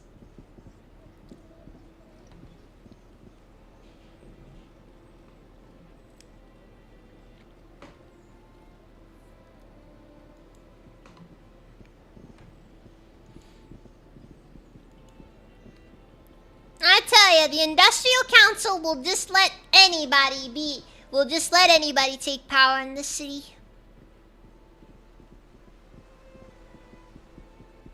Oh, right, gotta go talk with Bates.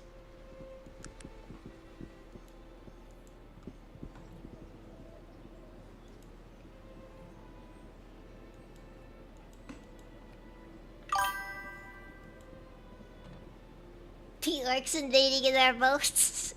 Well, now we're just getting a little too. Now we're just getting too on the nose. Too on the nose.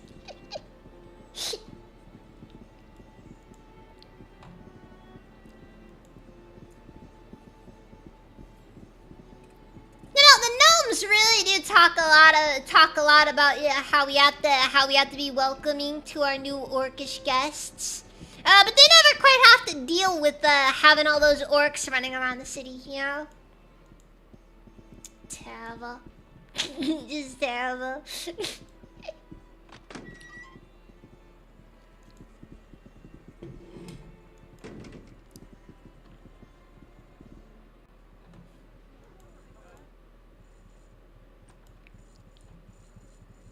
You have returned. Tell me, what news?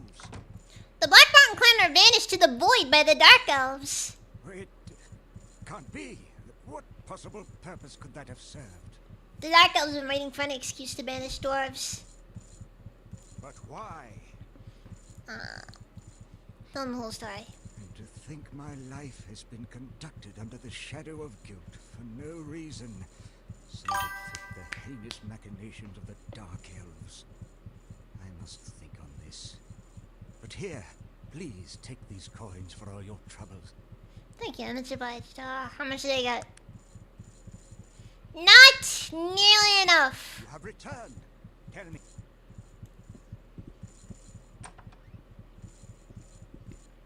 It's a good thing you listen. Okay, I'm gonna love with you guys. If you listen to my streams and you're not, but like if you listen to my streams and you're not wearing headphones, you are playing a very dangerous game. That is just an honest statement on my part. I respect it. Do not recommend watching my streams in public.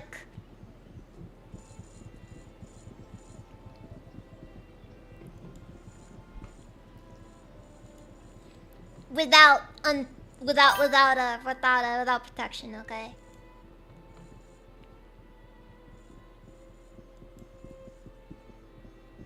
Remember, guys, you shouldn't be watching streams unprotected after all. It's very dangerous. It's very, very dangerous.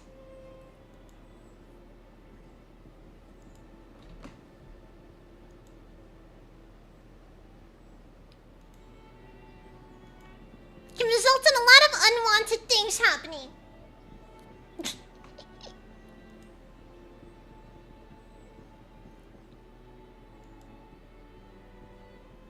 The Dark Elves will be listening. Give them out and about. in there. Right, Kobun? Yeah, a lot in there, right? Oh no.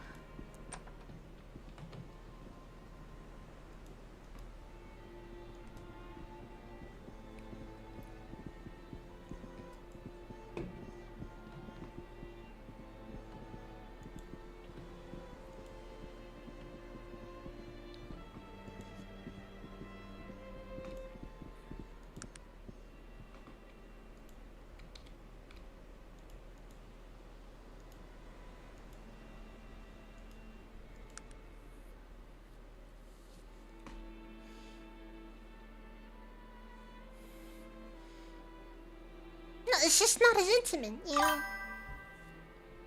Ah, sigara kızım. Bakma, even. It's even.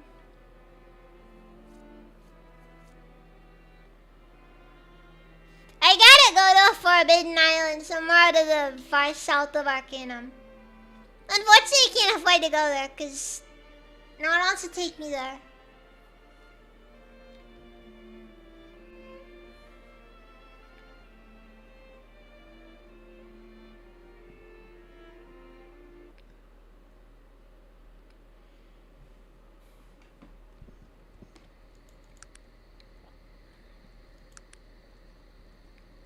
Thanatos.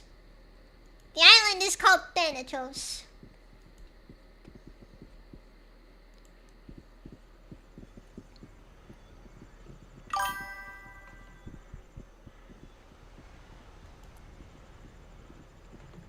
And I don't think that's a good name. I'm pretty sure it means something. Probably like a Roman god or something like that.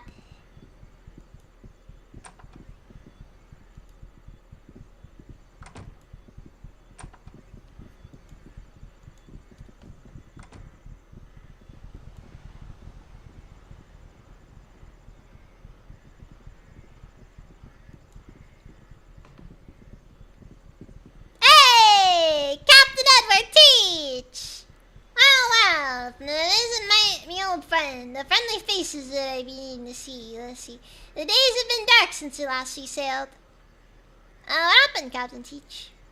I lost people when I got too drunk one night and found myself a gambling with Killian Drake, an old sea captain who knows his way around a dice game. He played me. He played me a fool and I lost me boat. Fuck, where is he? He be around. He drinks a lot of tea at the Barnacle. And he's not afraid to tell a soul about how he got his new boat. Maybe I could help, but I need to call in that favor. That's mighty nice of you. And you know, if there's anything I can do for you, old Teach will do it. Thank you. You need to get to the island of Thanatos. Thanatos? That's even crazier than wanting to go to the Isle of Despair. But I'm figuring it's important. And I know it's the way Mr. Bates would want it. I suppose there are a couple of different ways you might get there. One, you could buy a boat from the shipbuilder here in Blackcourt, which ain't cheap. What are my other options? You might be able to get a dice game with old Drake, but he's no rubber leg when it comes to the dice. He's lucky and he plays for big stakes. I wouldn't be a tossing with him unless you feel real lucky. And he wouldn't be a playing with just anyone. Old Drake knows a gambler when he sees one.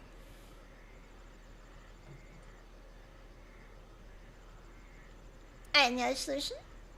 I'm a little weird even mentioning it. It's not something I even like to think about. Much let spill out of me a little hole, but you need someone to help you. I owe you one. Did I ever tell you the story about how you came to own the Gypsy Shadow? No, I wouldn't tell me before. It's just as well that I didn't tell it. But I'll say that I ended up with the Gypsy Shadow on account of the most cold-blooded murder and pirate who ever sailed across the seas of Arcanum. His name was Stringy Pete. What's that have to do with getting to Thanatos? Well, there's an old legend about Stringy Pete. I know it to be true, you see. Old Pete died more than 200 years ago. The legend has it he still sails the seas, haunting those souls who you're unlucky enough to cross them. I'm saying I've seen his boat, and I know it to be real. If you can get his boat without getting yourself run through by his ghost, you'll have yourself a boat. How do I find a ghost pirate's boat? Years ago, I found a secret cove, and there on the beach was an unmarked grave. Unmarked, except for a sign, except for the sign of evil, of the evil eye, which is the sign Stingy Pete used to carve on his victims. I got out of there fast, without even looking for treasure. Well, that I'm in the place where he was buried. And even it said most spirits turn to their graves. But at least I might find some clues. Yes, I agree. Here, I'll mark the map for your location.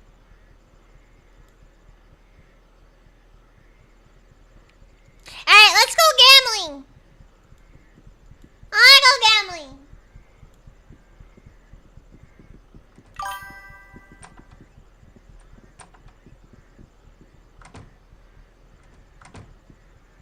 I believe I should probably save before I do anything stupid. Now, can I use this actually? Critical success at gambling. Okay. Okay, I can use a face point for this. Alright, mister, never be tapping the shoulder all salty.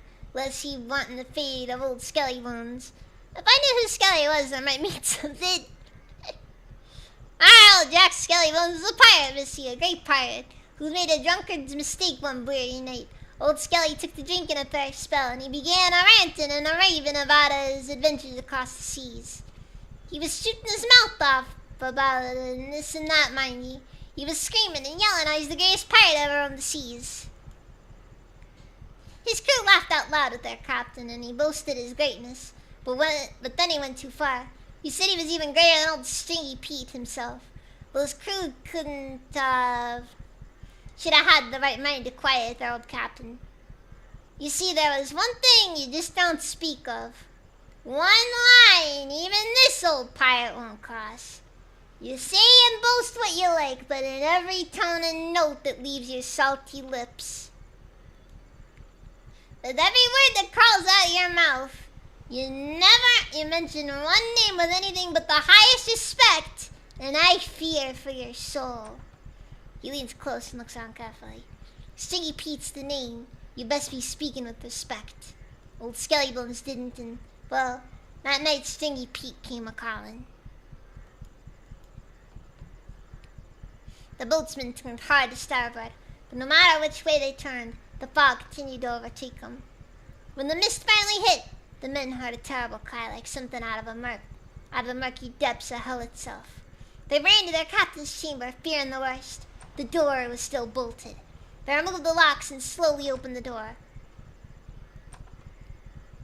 They found their captain laying against the wall, his entrails strung out like a spider's web from floor to ceiling. Between old Skellybones' eyes, he found a dagger dripping with blood. On the hilt of the dagger was a carving that every pirate knew too well, a mark to remind them all to be watching their words and paying the proper respects. It was the mark of Captain Stingy Pete, the mark of the evil eye. Maybe old Skelly thought Pete wouldn't call, seeing as he'd been dead for over 200 years. Let there be no misunderstanding. To this day, old Stingy Pete's ship roams the seas. Sailors and pirates alike know the unwritten code, and I suggest you be respecting it as well. Amazing tale, let us share a drink. A drink you say? Well, now I might just oil the rusty temper of this old pirate. I'll buy the first round. Let me see here. He fumbles through his pockets. Let's lose me a sack of gold on the ship, Missy. Maybe you could get the first round. What do you say? Yeah, sure, let's do it. Alright, let us drink then. Salty's my name. I've sailed the seas of our kingdom for half a century. He chugs the entire pint. Well, you can't really call one pint around now, can ya? Bam, another. Now that's the sport. Once he finishes up the fight. Hunting this giant squid with me trusty harpoon, all painless, he finishes with, oh, there it was. Where was I? Oh yes, my trusty harpoon, and all this talking is making me throat as dry as me wooden eye. Wooden eye? Dude, that sounds painful. That's a lot of splinters.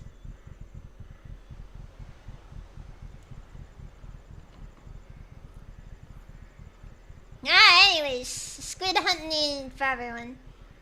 Now treasure hunting, that's a different story altogether. Hey Squabby, he screams at the bartender. Monsieur wants you to pour me another. Yes, give him another. Tell me more. Now most pirates be claiming they know a secret buried treasure. But you listen to me.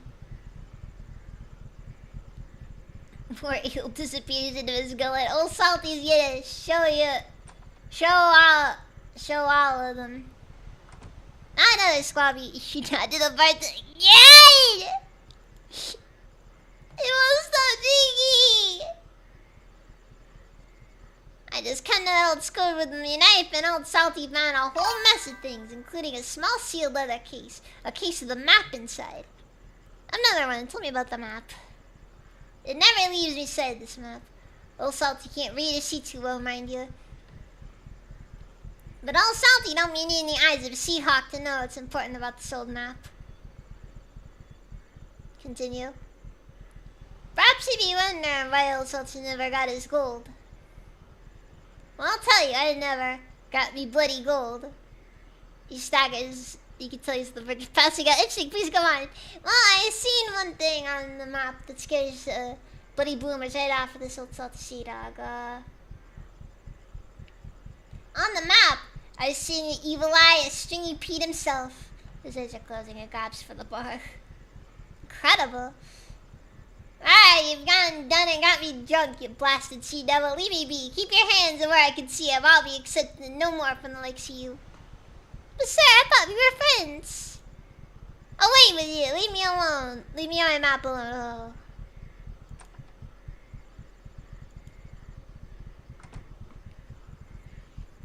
I heard you have a boat and I'm gonna gamble for it.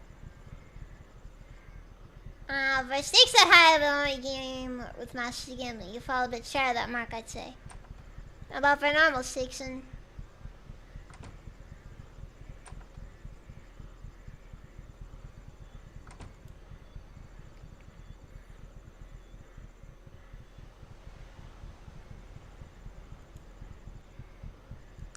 Okay, so I don't think gambling's gonna be an option, which kind of sucks because I would have liked, honestly, I would have liked to use my,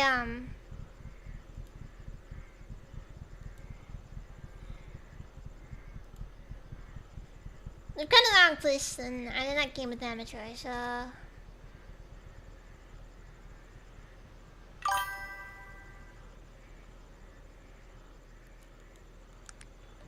I guess we're gonna go hunting ghost pirates then. Yeah, no gamba! No gamba! Given! You walk in. You just walk in being like that, I swear. Okay, so this actually might not be a bad turn to start this entire game. I'm gonna drop a save.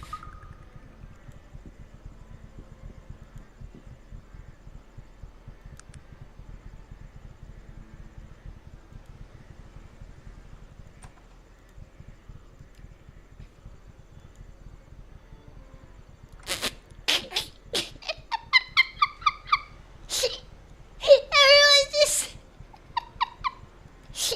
watching very carefully as I attempt to sneak around in power armor.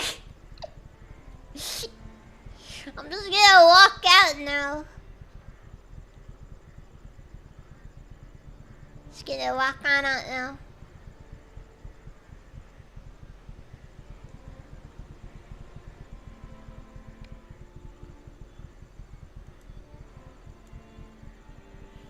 Just walk, easing my way out now. Easing out. Oh, that's funny anyways.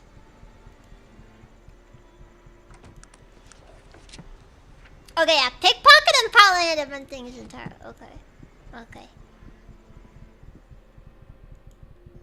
Okay, so let's just say we...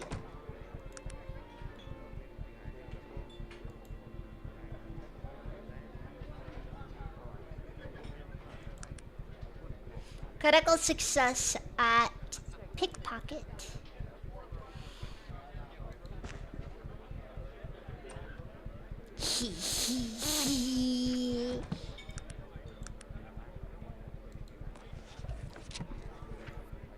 More Northern Plains, Stringy Pete's Cove. Your map is not left alone. Now we're gonna go upset a ghost pirate.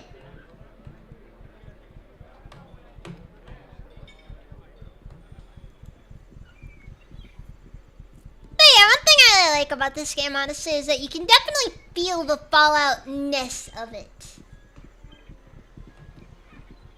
I mean, it's gonna say about it. The game really does feel like Fallout 2, but like in a fantasy world. It's incredible. All we're missing is a bunch of 1950s stuff because that's what Fallout is. Fallout is the 1950s. And nothing else. By the way, I used a fate point for that, by the way. Like,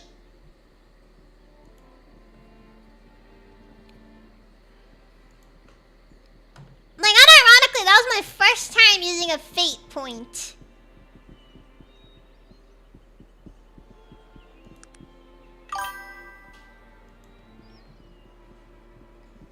Nah, don't worry. I don't need to save, because I could very easily just do it again. The game has a system where you can just force good things to happen. The background music is nice, yeah.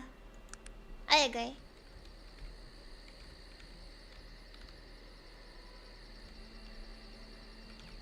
Leave it. The World of Arcanum as presented by Troika Cartography Associates. That's cute, that's cute.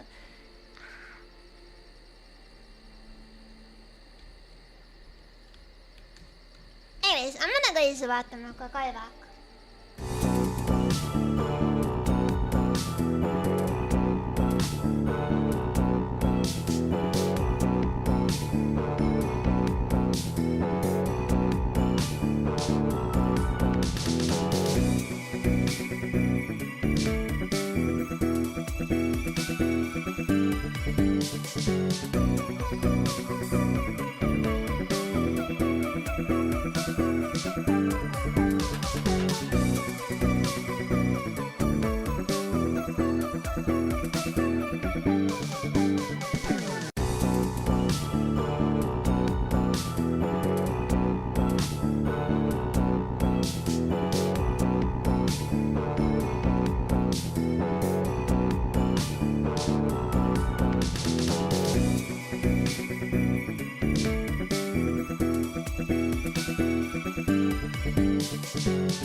Now I'm back. Sorry about that.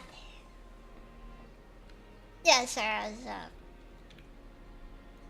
I was just setting up some rice.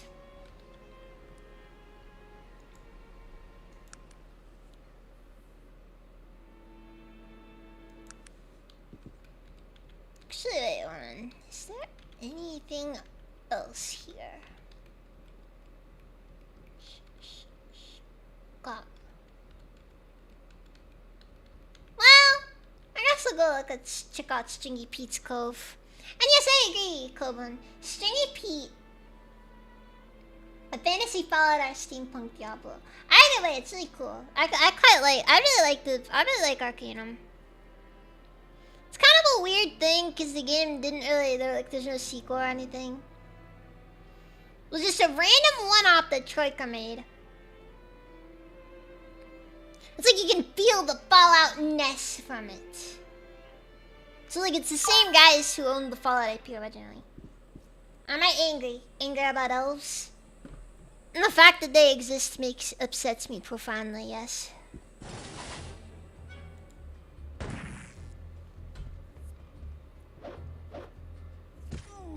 Man, I get the low rolls whenever I shoot. I swear.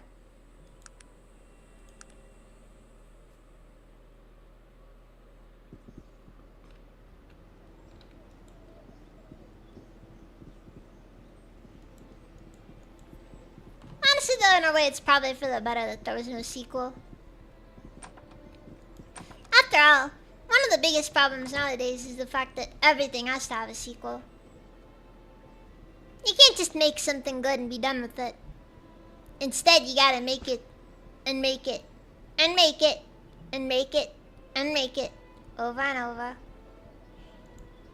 until the end of time.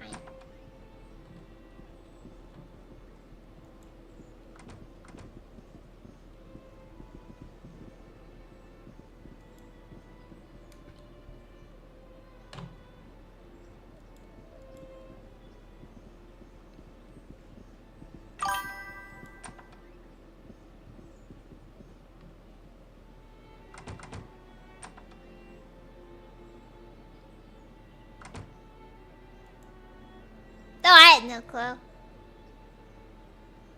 Did Arcanum get anything else? I'm pretty sure it just had the one game here. I mean, they wanted to make a sequel, but then they just never did.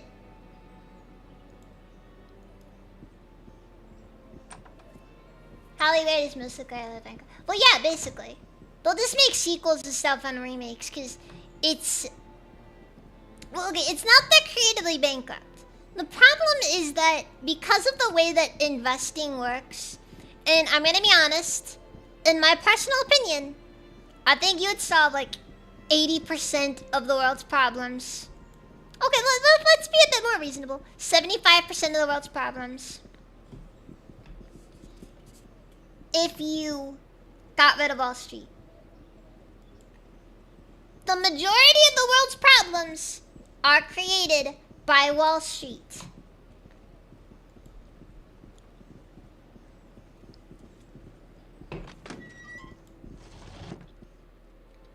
Why do we need number go up? Wall Street. ROI, basically.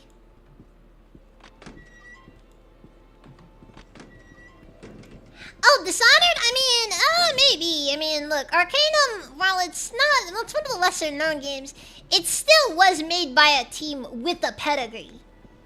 Now, like, make no mistake, this game was made by people who are, like, who are important.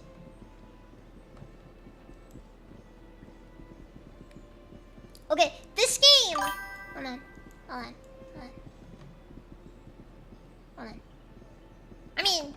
I mean, look, right here. Look at this. Look at this right here. That's just the Brahmin. That's just the Brahmin. Okay, this is the Brahmin. And look over here. Look over here. That's a Deathclaw. Right? That's a Deathclaw. And one of my friends, Sog Meadmud, basically a super mutant. And this... It's best I not speak too much of Gar. Gar, world's smartest orc. You have got question? I know much things. Gar tell all. Politics, mathematics, tea. I like Gar. Okay, Gar is one of the good ones. He does not have a typical restroom. They give him a single bucket, and that bucket must be used in front of everyone. No curtains.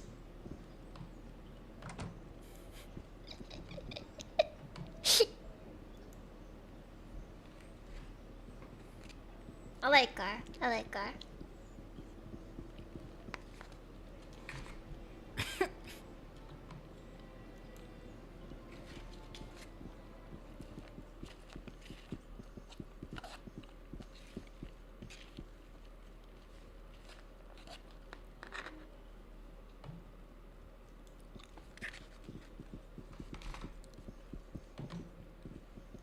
Okay. We have an orc running for office, but it's Gar. You know, then you have some old human woman basically just being like, oh, listen, he's such an articulate orcish man.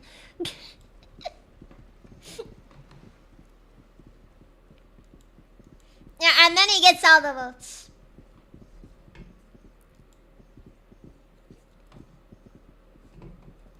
And then Terrence falls apart.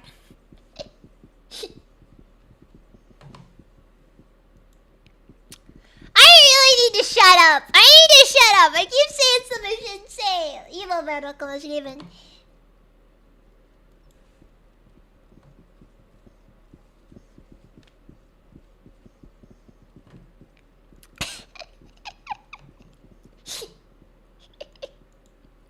You know what? I'd vote for Gar. His opponent. I'd vote for Gar's opponent. We don't like orcs around here.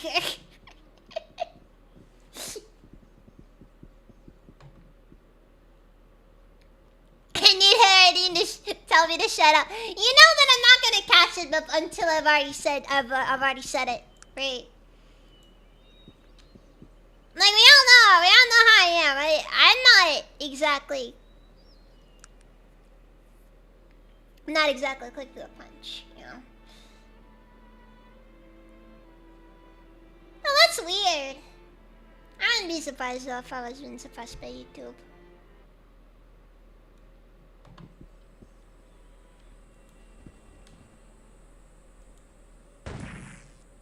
Look, I'm just playing Arcanum, okay?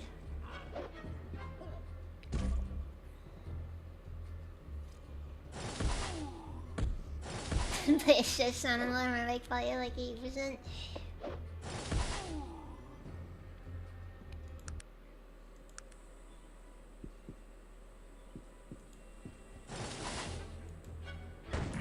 But you guys know it's difficult to set these things up. I don't like sitting up there. I don't like sitting up this on the teams. I got an opinion. I gotta keep messing with all the sources. And why are there so many orcs? This is why we don't like orcs.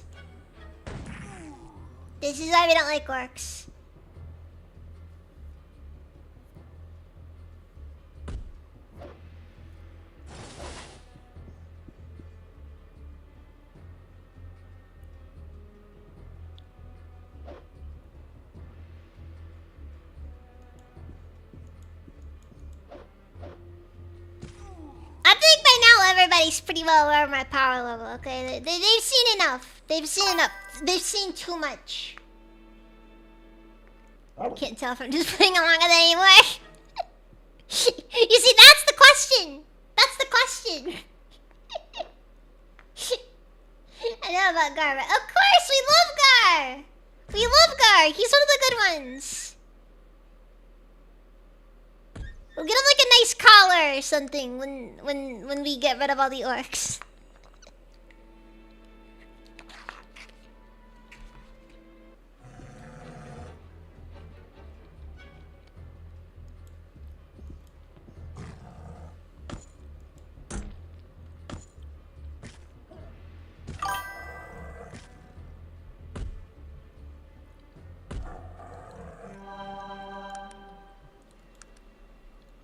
Listen to Zershut, I read the orcish question, alright? I think I know the orcish answer.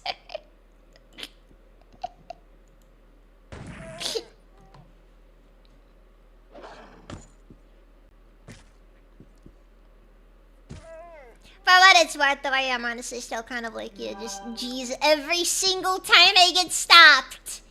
It really is always an orc, and I really don't know why. Oh! Oh no. Are we gonna do this?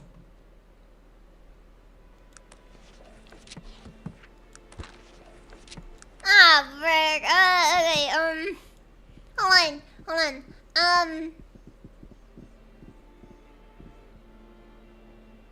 I can't remember what his name is, actually.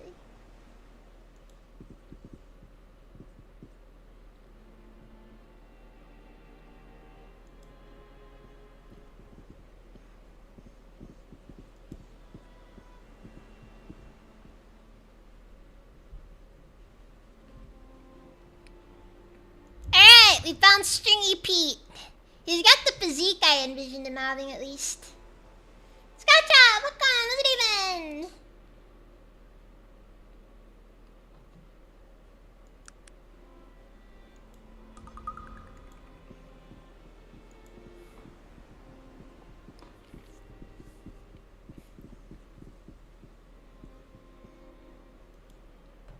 You see a spear in front of you. It is a skeleton just in tattered rags and a large black hat. The skeleton wears no hat.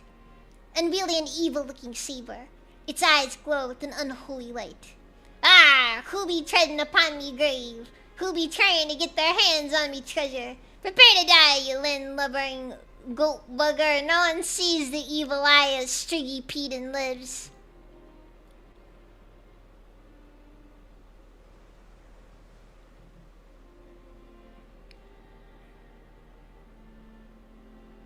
Wait, I'm not here taking anything. I just want to talk.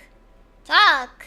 Well, whatever about like bilge fish like you want to be talking about with this ghost of Stringy Pete. I mean, it's not every day that you get to talk with like, a dead guy, you know?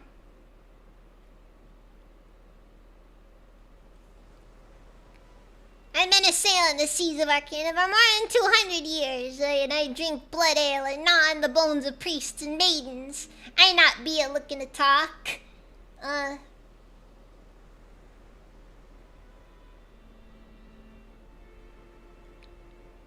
I'm gonna be honest, I don't really know what the benefit is to gnawing on their bones. It's a little bit just there.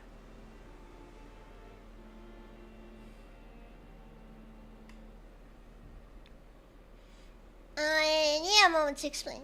To explain what you need to explain, Lassie. If you digging around me bones and looking for me treasure, the pirate, that'd be a worse than finding you baiting your hook with me wife. Oh, jeez.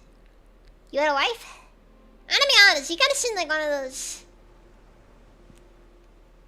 The sea is my one true love. I'm sorry. You know, you seem like one of those types. Oh no. I know. I'm married to my job. There's no coming back. There's no coming back.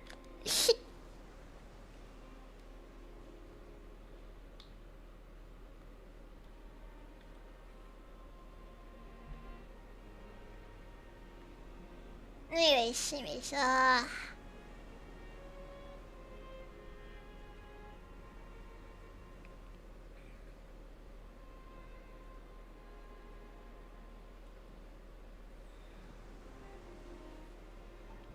let's see here. There's no doubt that's how she was good for. Look, I'm only here because I need your boat. You boat, I care for me life less of this boat. Why in the name of Allah it's unholy would they give you me boat? You're speaking gibberish, and I had more than an earful of it. A soul tormented as my own has got little patience for the blubberings of living. Tormented? Don't you enjoy being a bloodthirsty pirate ghost? Enjoy it? The ghost seems a little surprised at the question, the fire in his eyes dimming a little. Are you daft? I was the crustiest, meanest, most bloodthirsty pirate who ever lived. And none of what I did when I was alive compares to things I've seen dead. I don't understand. You don't want to be here? No, but I've got no choice. I was cursed. Cursed from the day I died to sail the seas forever. A haunting these souls who be taking my name in vain. To strike terror in the pure heart. To give little ones nightmares. Cursed by whom? I cursed myself. I spilled the blood of innocents, desecrated holy places, and the worst thing I ever did, I broke a pirate's blood oath. Even without the first two, I deserve what I got because of the last. I shouldn't even call myself a pirate after the things I did. What sort of things have you seen? I see all the souls of the dead who walk this world, and I see the souls of all my victims, and they torment me as they still be a torment in the living. And it be their pain I feel every day, and every night on these glassy seas, and their dead eyes be staring at me from their murky depths. Is there a way to break it? Break the curse. The ghost is silent for a moment, contemplating. And why would you want to do that? Why would one such as you want to be helping the evil ghost of Stringy Pete?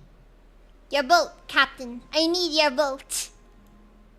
That'd be quite a story, and one I'd not be inclined to believe when I was flesh and blood. But shatter Miss Good's beak is, and I haven't seen a stranger thing since. Perhaps there's something I might do here. Any help you might have would be greatly appreciated. Well, I can't be giving up this boat on account of the curse. It'd be my fate to sail these old timbers until the end of time, but I know a way that might break the curse. If you're willing to do a little legwork. Sure. I'm always up for adventure.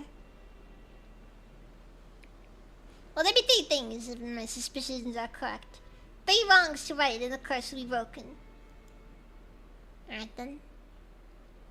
First task. The first is be an easy task, I told you. I killed many an innocent in my time. A good and pure man by the name of Jonas Williamson. Killed him for the silver buckles on his boots. But mostly for the sport of it. I laughed while he bled into the gutter, or crying out to me that he spare his family. That's pretty vicious, Pete. How do you make that right? Well, his family. They fell on hard times without him, and the Williamsons have been poor ever since. They'll need to dig up me treasure, including those silver buckles, and give it to whoever is left of the Williamsons. My treasure is buried a little north of here. Where are the Williamsons? You're also on your map is ghostly pig your place located on the east coast of Arcadia. I know they still live here. I've sailed by them the years since they died. It'd not be a nice place. Is there anything else? Yes, don't be thinking you can keep the treasure for yourself. These curses, they be old and smart, and if you be trying to cheat them, then I'm still gonna be sailing these seas, and then I'm gonna be coming after you. Okay, I got it. Okay, the other tasks. Second task. The second task, that might be a little more complicated. There'd be a temple in the hills just off the Gulf of Morabun. A little town called Voridon. Many years ago, I was pillaging the surrounding countryside, and I broke into a place, stole some holy relics, and desecrated the sacred altar. And sure enough, those old monks still curse on me when these be done.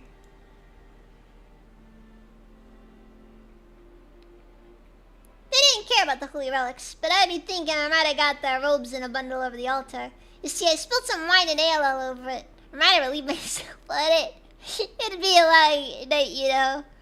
I can see where they might have a problem with that. Yeah, they weren't singing hymns when we left. Anyway, the altar there's a thing needs to be replaced. I've already done that one. You have? Look at this. Looks like the stars are shining down on this evil pirate for once. That's one less thing you need to do. Alright, third task. The third task can be the most difficult, you see. I was getting on in the years and there was nothing I hadn't done. No, I hadn't sailed, no treasure I hadn't laid my hands on. There was only one thing I wanted and I wasn't even sure if it existed. I made it my business to find out. What was it? The Bangalian Scourge. Or the Bangalian Scourge. The Bangalian Scourge is the most evil piece of weaponry ever wielded by any soul in the land of Arcanum. Legend said it was forged in the blood fires of the Bangalian depths, and that virgins and children were thrown into the fire to keep it stoked. Fascinating. The ghost hesitates a moment, seems to stare at you from the shapeless depths of his skulls. And it be said that the Bane of Krieg cut down a whole battalion of elven warriors before he was banished. And that Lark wielded it during the Dwarven clan wars. And that any but the most evil of people die at the mere sight of it. Sounds like an evil blade. Yes, an evil blade it be. I wanted it more than anything in all of Arcanum. And I plan on getting my hands on it. What happened? Shut up.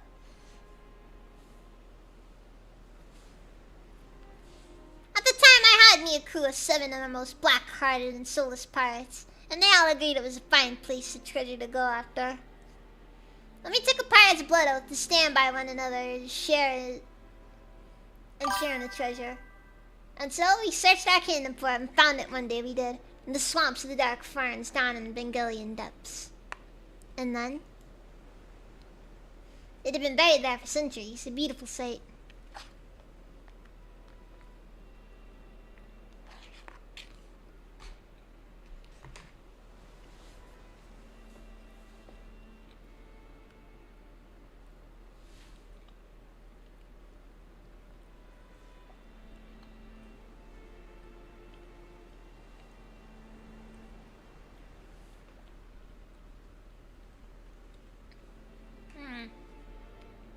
Blade black as onyx and carved in ancient runework, and I held it in my hands and it called to me.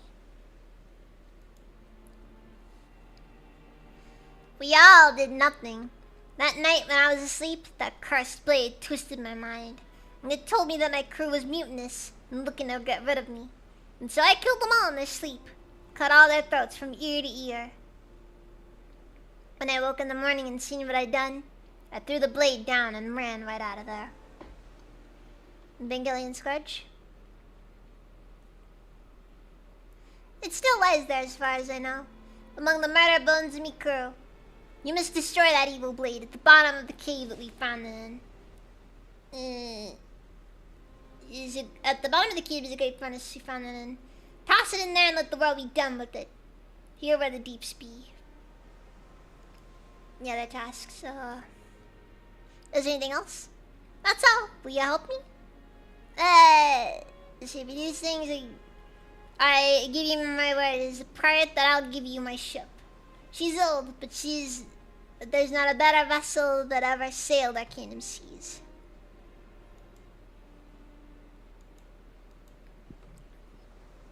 So,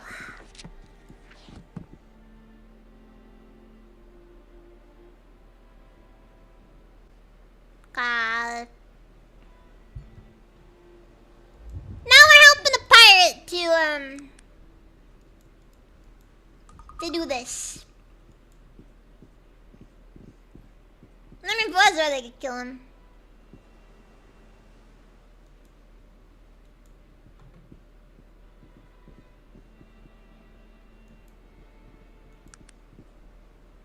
No, okay, I gotta go get his treasure. Do I still have that shovel? Let me see things. We do not have a shovel. What is it that you want?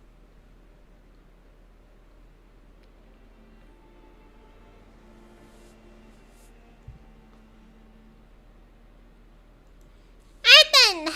Shovel is what we need to go grab now.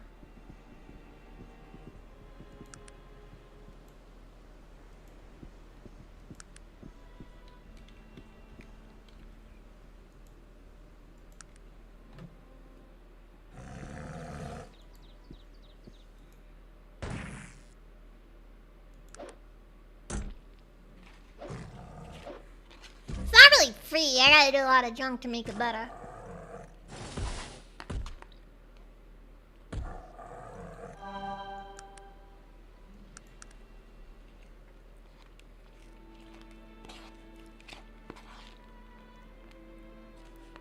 But I figure I may as well take this where we wanna go.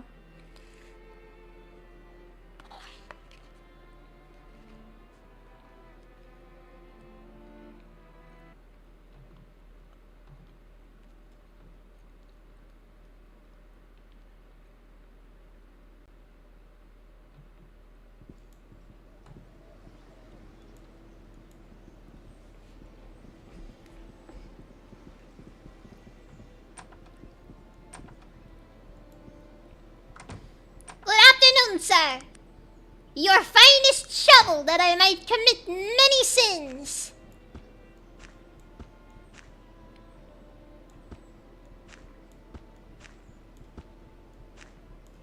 Mostly just grave robbing. You know how it is.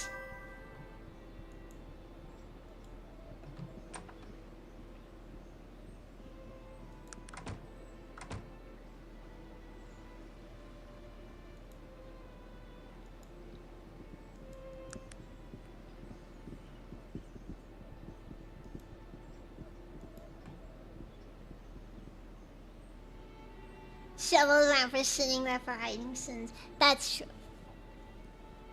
That's true. That is true.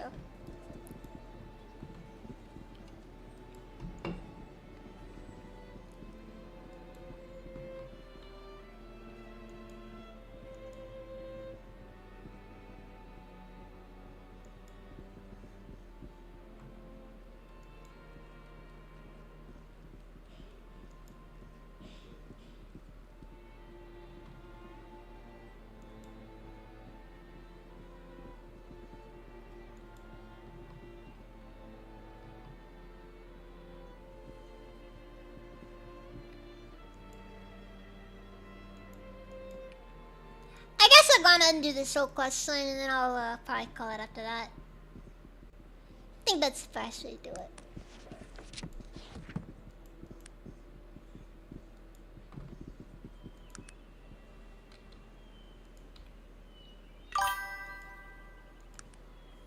Alright, time to go dig up Stingy Pete's treasure and do something with it, I don't know.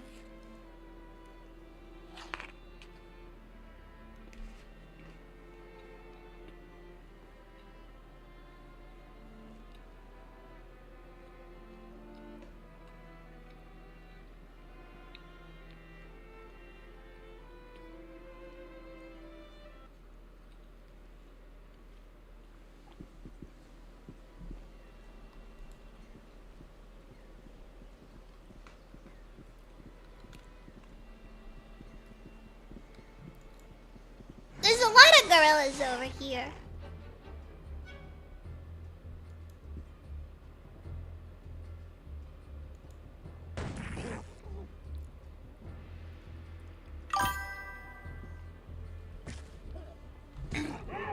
Ah.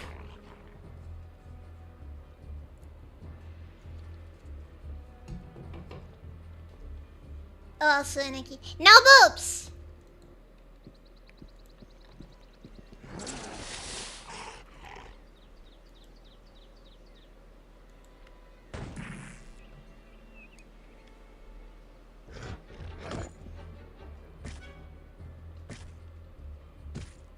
I wonder if it's related to Stinky Pete from C-Lab 2021. I have no clue. I didn't know that is.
Okay, where's the Bangalian Scourge?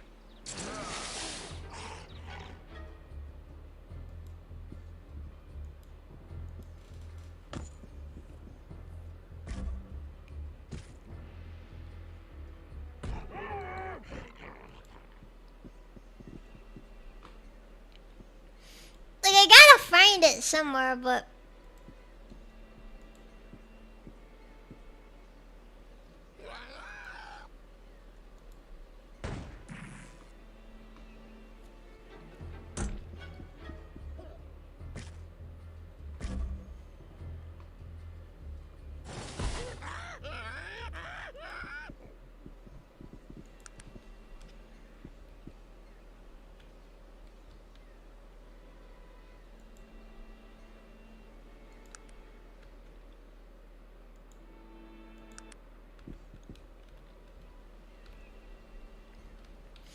Maybe the ancient shipwreck. Maybe. Because I really have no clue.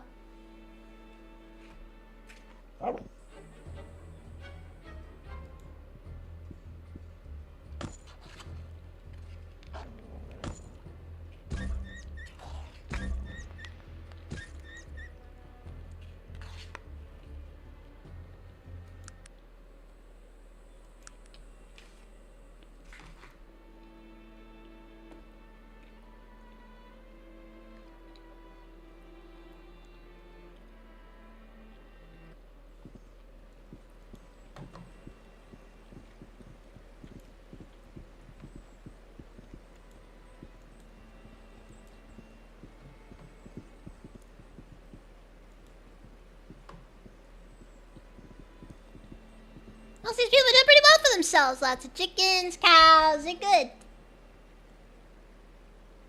Might I ask who you are, madam? My name is Molly Williamson, ma'am. Pleasure. Do you have a moment to speak?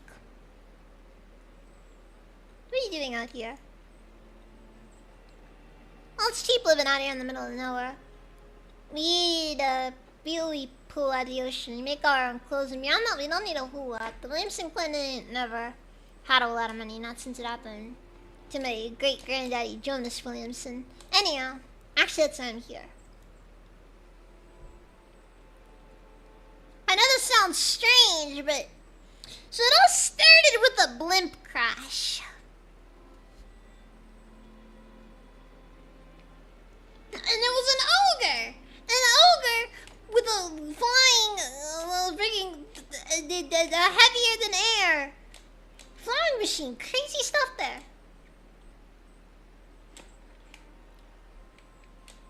Absolutely absurd, even some might say.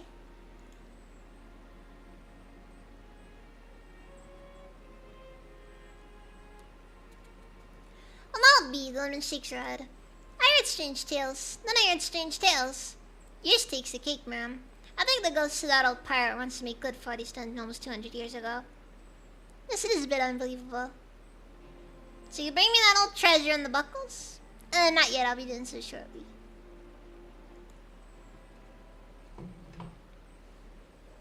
Huh, but isn't it? Oh, I have to bring the treasure too. Oh, okay. Okay. I gotta bring the treasure as well.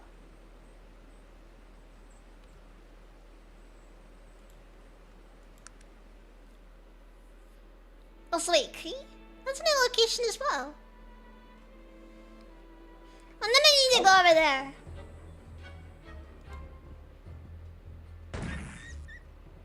Did I ever need to go over there? I have no clue.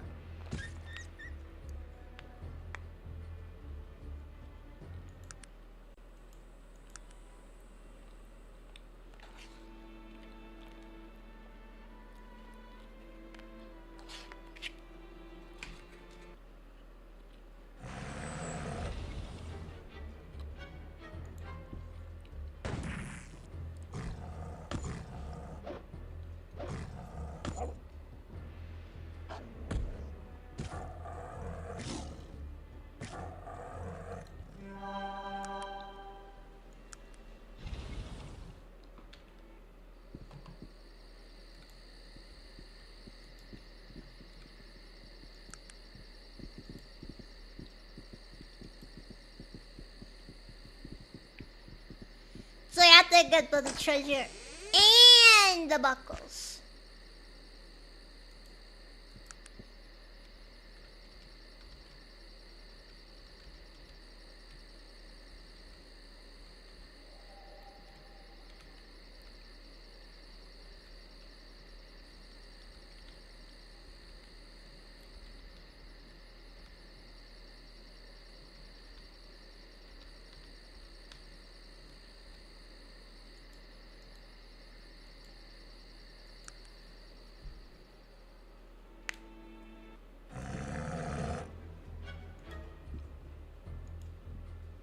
That's the way to show those bastards. I mean, good hit, madam.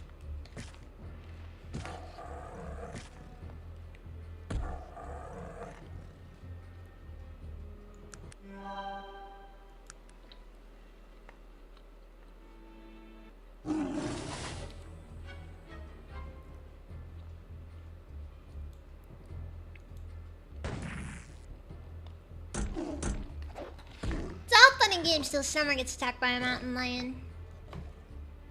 More common of a circumstance than you think, honestly.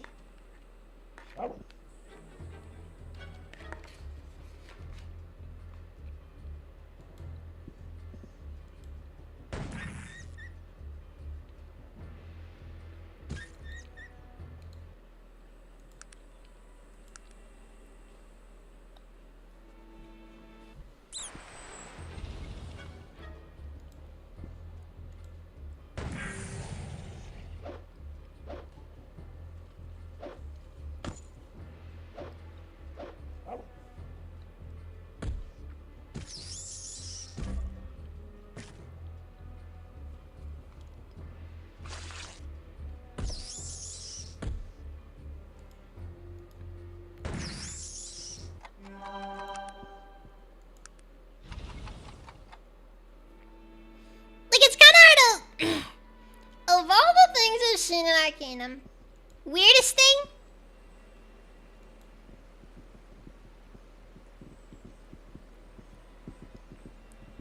Just seeing a mountain lion. About you the treasure and the buckles. Well, thank you. I suppose old Stringy Pete ain't such a bad bug after all. Goodbye.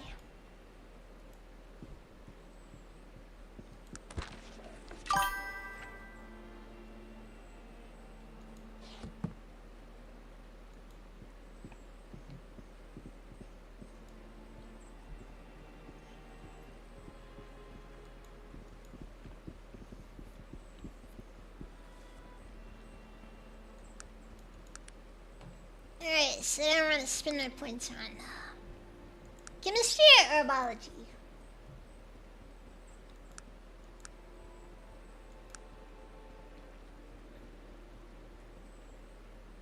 Your chemistry is pretty busted.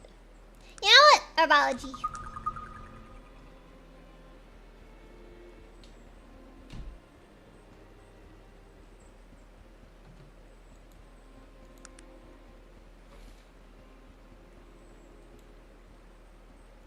Cree.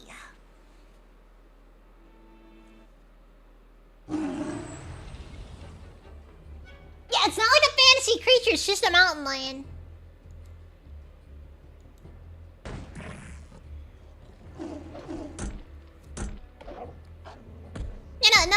Nothing. It's truly the most mundane of creatures. Just a mountain lion.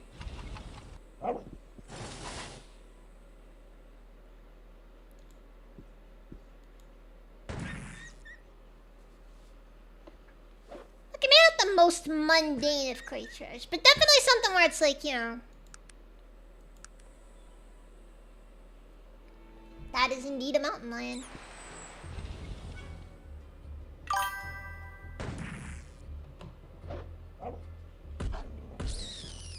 That it's a fantasy mountain lion. That's fair. That's fair.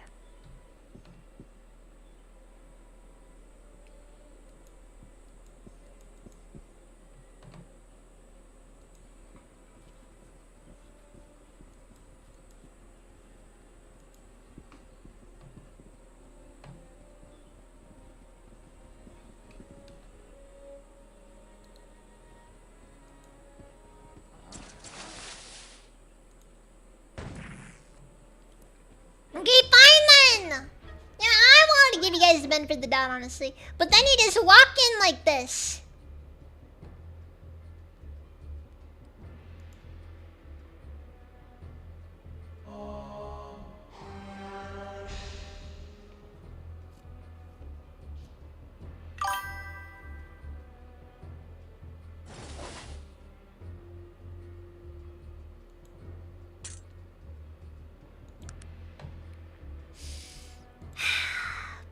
Alright, fine, whatever.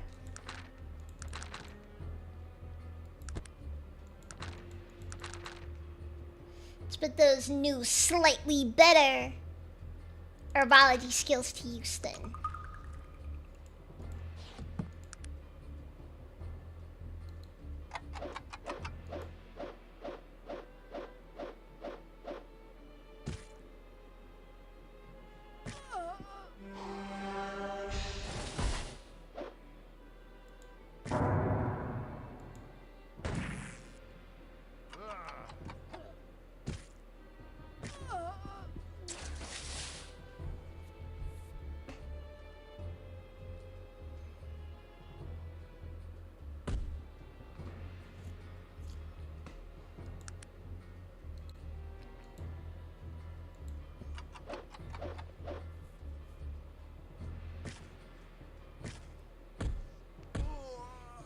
Would you rather fight 10,000 regular-sized mountain lions or a single mountain lion-sized mountain lion? Or sorry, single mountain-sized mountain lion.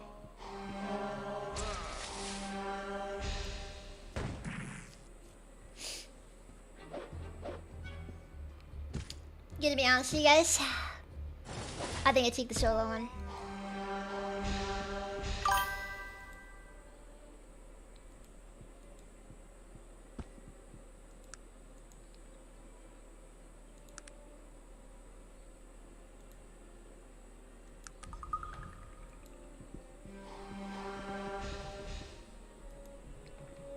Yeah, like there's a point where like, yeah, you just kind of stop feeling it, you know? Like there's a point where the size is not really much of an advantage anymore. It's like, sure, it's a mountain lion, but it is so big, it is not a problem anymore.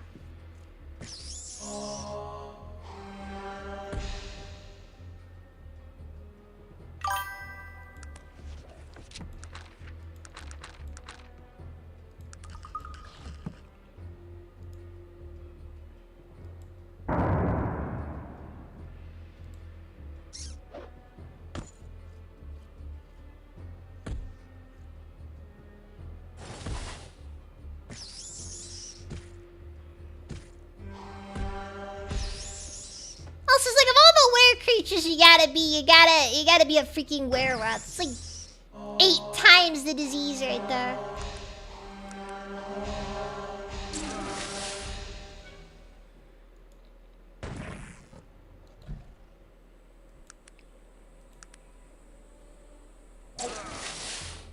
Thing rolls up on us. Just gets exploded with the Tesla, right? With the Tesla cannon.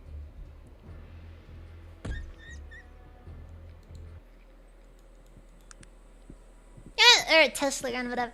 I'm gonna be honest, the Tesla gun feels like something out of Fallout as well.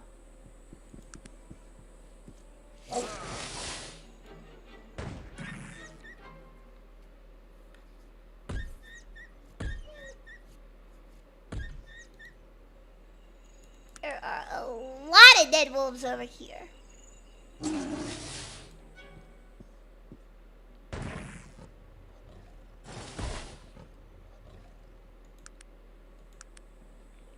Dead wolves, dead mountain lions. Maybe a couple of dead bandits.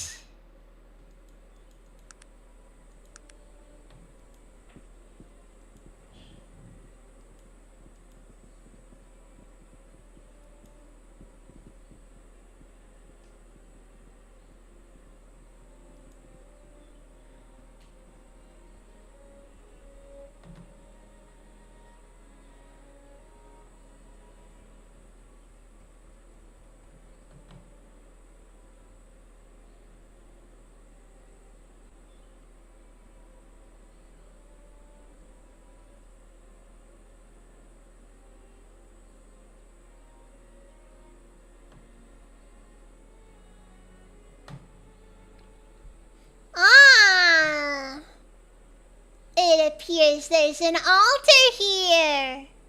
I don't think I'm gonna be able to do the old gods quest, by the way.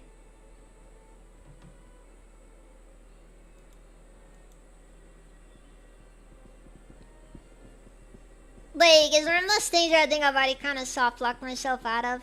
And that quest is kind of easy to mess up if you're not careful. Because you can just run out of the materials for it.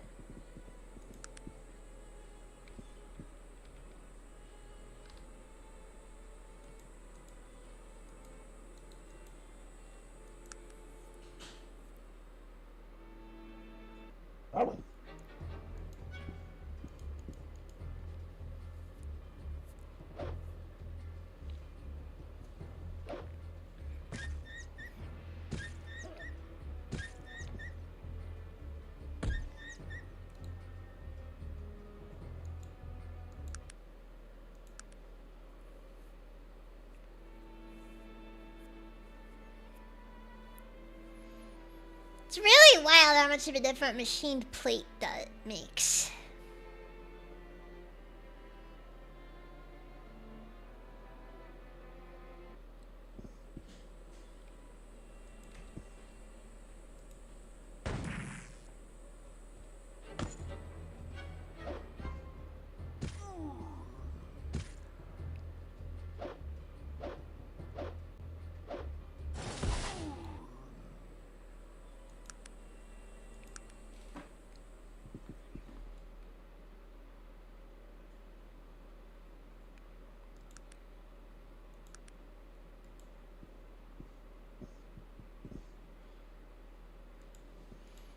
There's nothing of value here.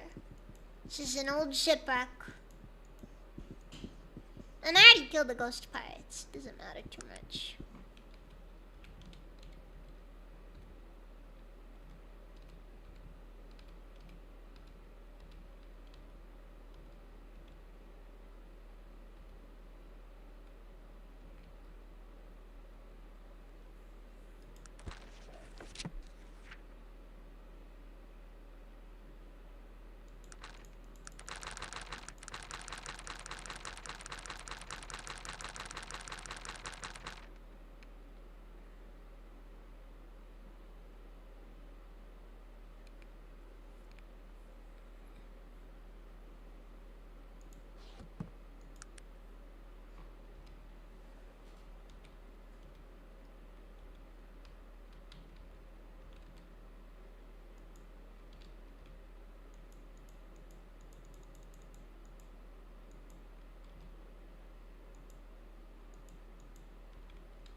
Then going off to the other end of the country, the continent. Oops. Well, at least my machines don't really take much damage from anything, so it doesn't matter.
Oh no, polar bears.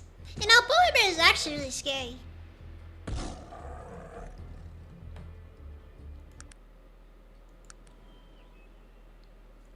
they're one of the few types of creatures that are not afraid of humans. Like at all. Like will hunt humans if they need if they feel like it.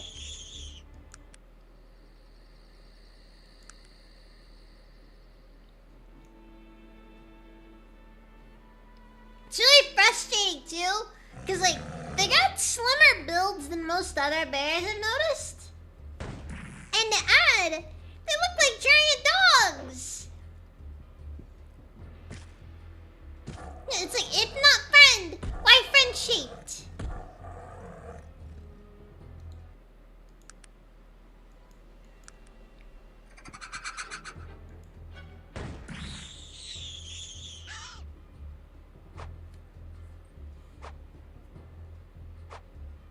It's awful. It's awful.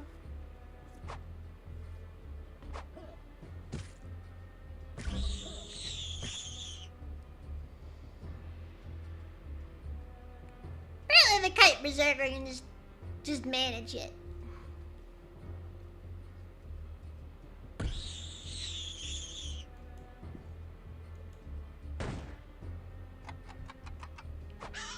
I missed a 98% hit, by the way.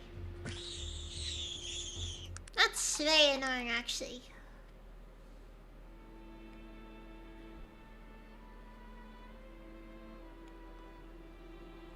Yeah, like you'd think. You'd think. Oh no. You wouldn't have it though.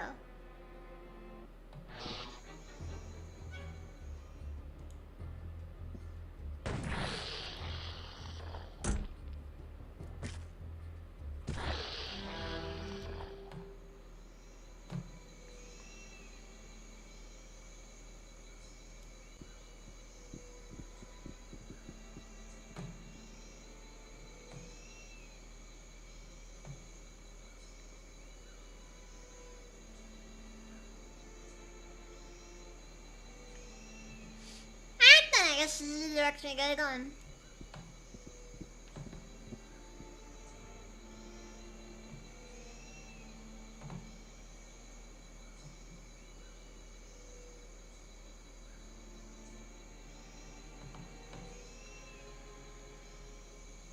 So my best guess at the sword is somewhere in here as well. My best guess at the sword is somewhere in this area, because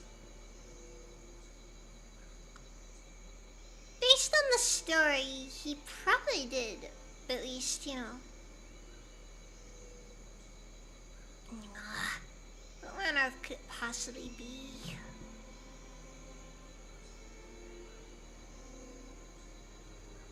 He would have killed his friends shortly after arriving, of course.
What is it that you want of me? Alright, guys. Who stole what? I tell you, Sog, you got such sticky fingers. You just can't get away without stealing something, can you? Oh, Sog. But you know what? It's his quirky antics and awful, horrible alcoholism. That's what keeps him around.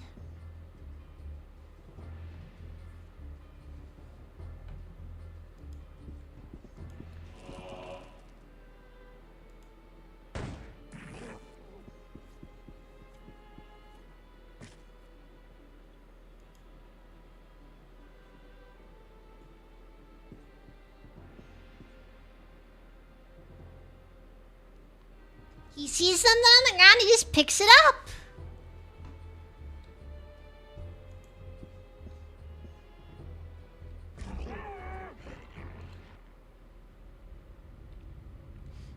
Yeah, but for Laura, I have like no clue what this sword would be. Like, I think I found where Skinny Pete or whatever killed his friends.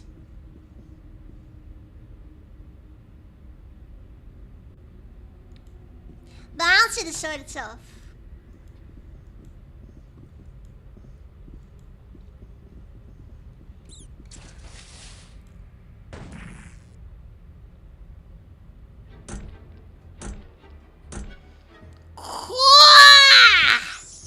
Jeez!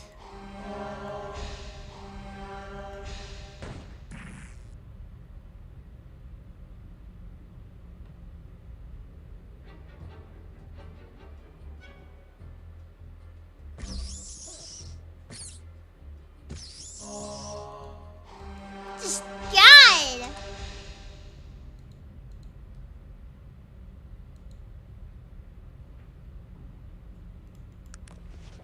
No, message received. Don't mess with the fire jumpers, jeez.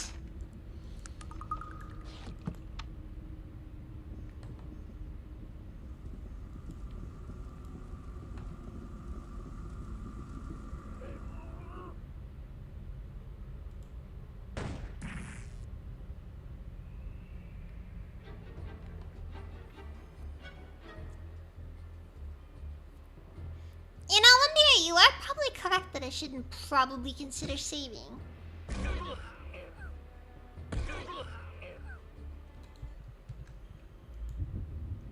Yeah, it's a good option at least throw out there.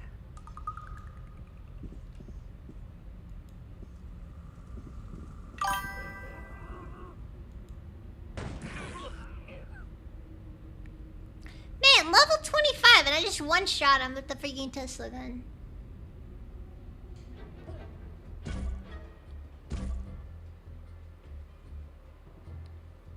No, it's just like, poor guy came this far.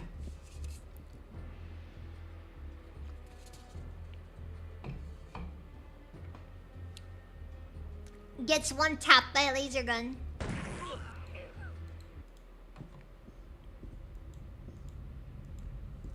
I'd take his shoes, but he doesn't have any shoes to take.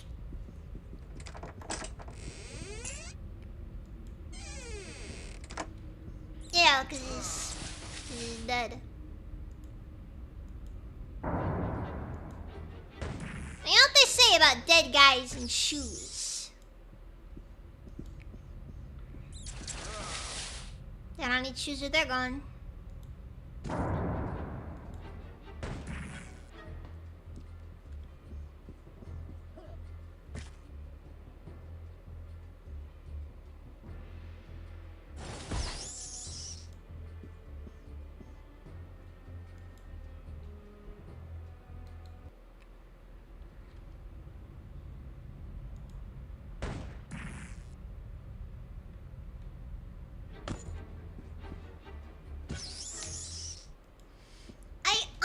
Killed it actually.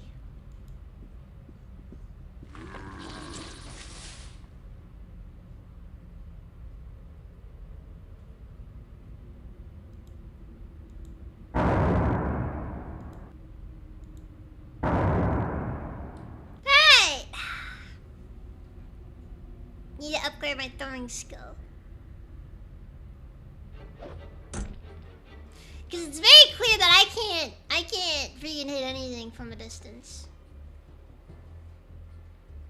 You know, there.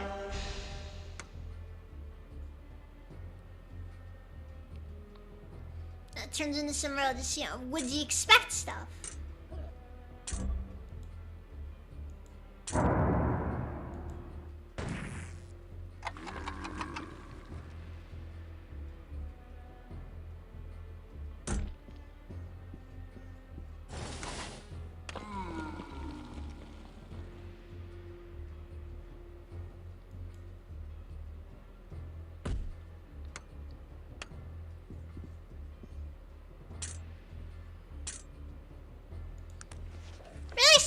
they're just mining.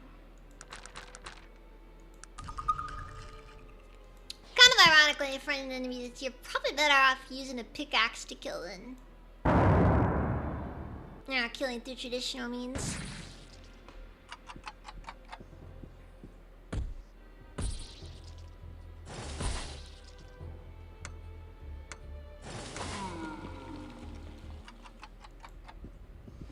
Now, do I want to continue or do I want to... I mean...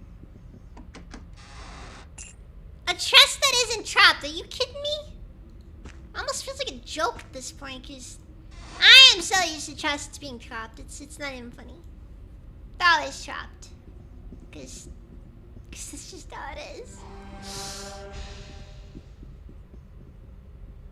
It's just how it is.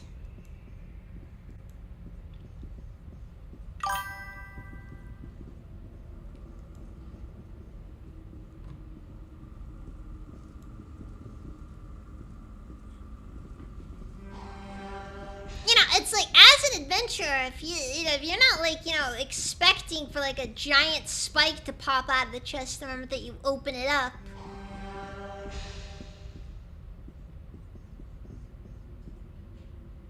You're just gonna die. That's just what happens.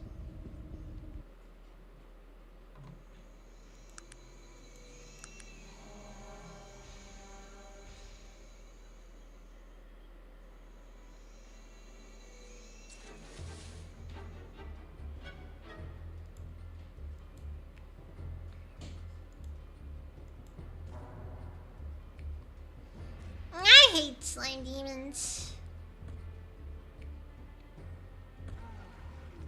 They make you feel really unclean when you're done fighting them.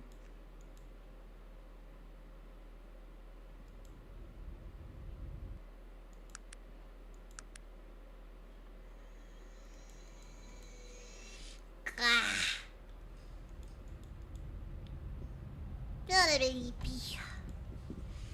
Like I said, I want to just finish this section off and then I'll probably call it. But still.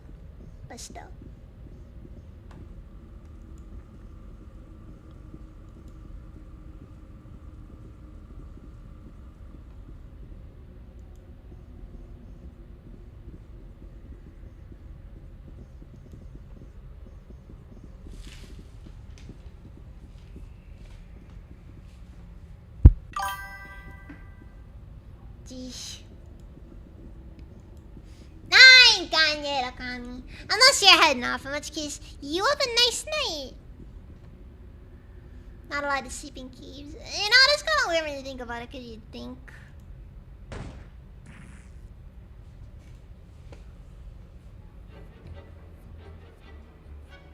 You know, standard etiquette would dictate that sleeping in a cave is actually proper, but nope, instead you gotta sleep on the ground.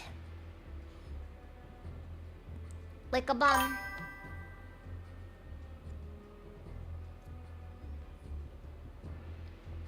Now, India, you know you're not supposed to be talking about China at all around me. You know, you get kind of crazy when you do that.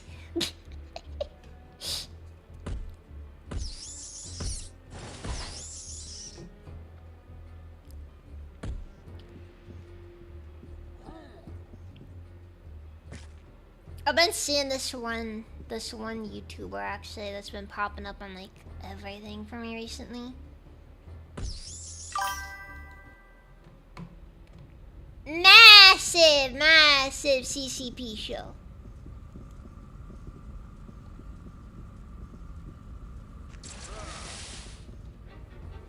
You know, like a guy who will be like, you know,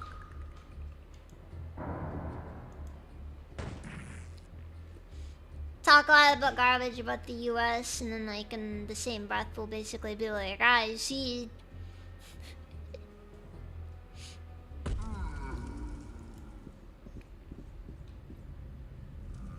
you know, and then he'll talk about his glorious Chinese communist masters. Exactly, Winters, I go kind of crazy. I can't help but really express my power over women. What's the stake of his tries to have a normal conversation for once. Anyways, let's talk about the Chinese Communist Party.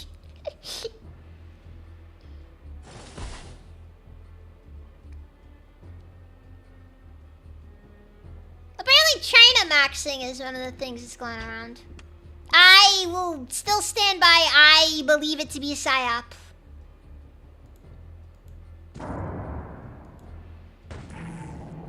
You know, like you see something and you just like, yeah, this has gotta be a psyop. I don't believe it's authentic.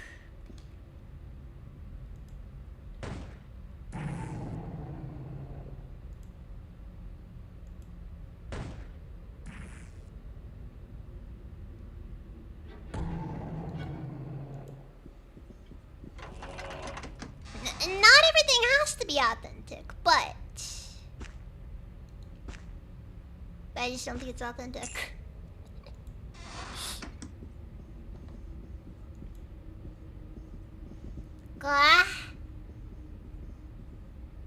Paladin slaves, huh?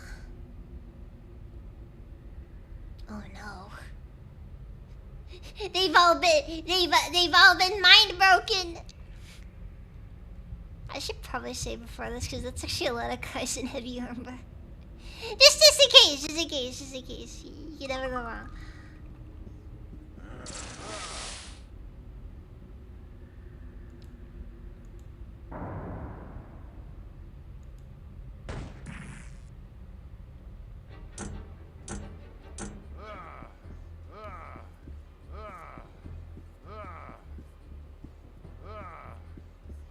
Alright.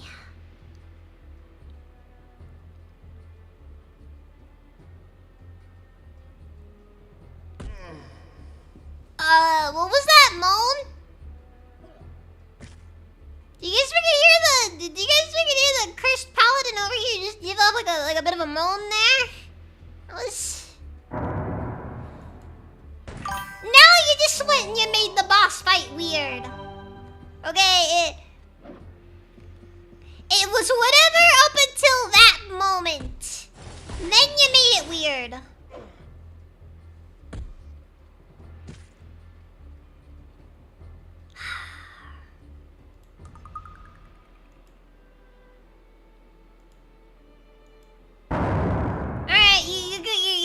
You got your freaking slaves over here, and then you start moaning, and I start feeling very uncomfortable. I don't even know what his deal is, honestly. For all I know, he could just be. Maybe he's an evil wizard, I don't know.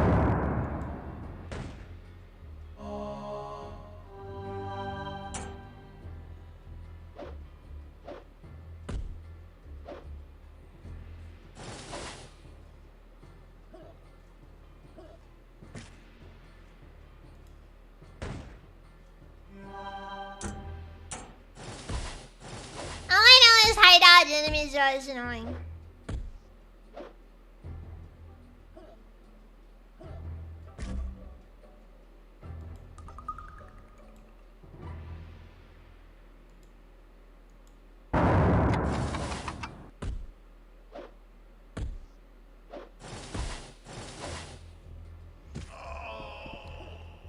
Alright, main enemy's dead. Not cool, the rest of them.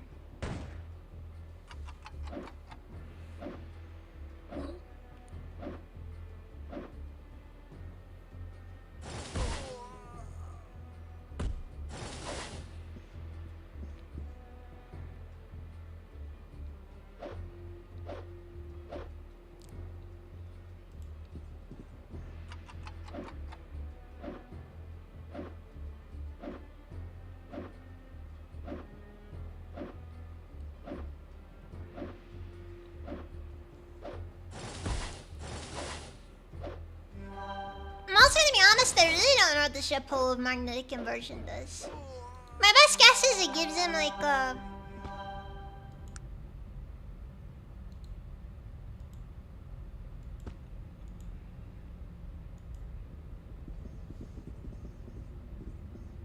Okay, so there's the furnace.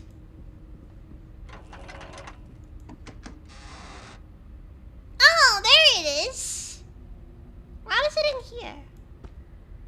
How strange. Let's see here.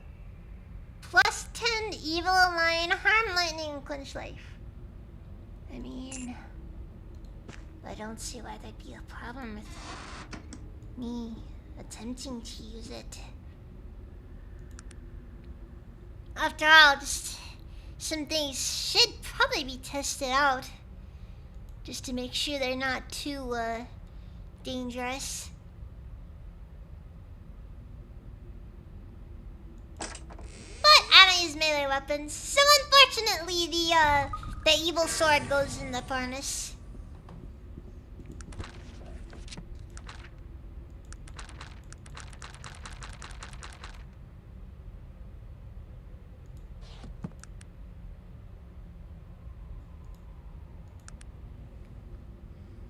You guys know how it goes.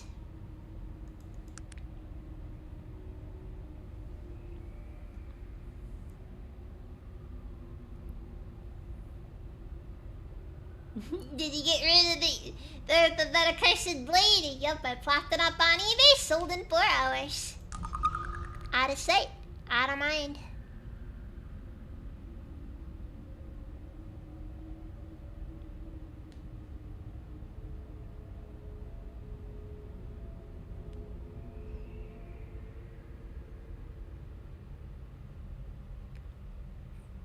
See, I want to jokes that.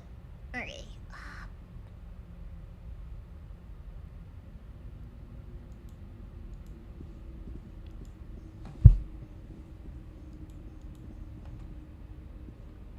Looking forward to it turning up on Pawn Stars.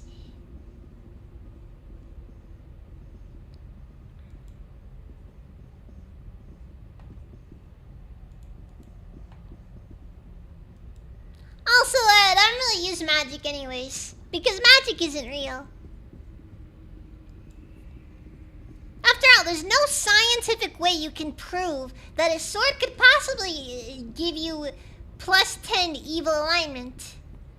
It just doesn't make any sense.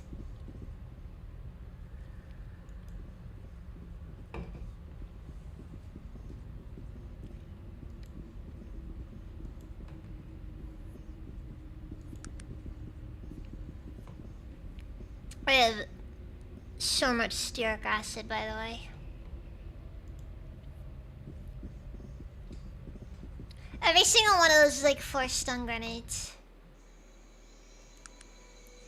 The main reason why I'm not why I have not invested points into that many points into chemistry is just because I've already got the ability to just make enemies no longer a problem.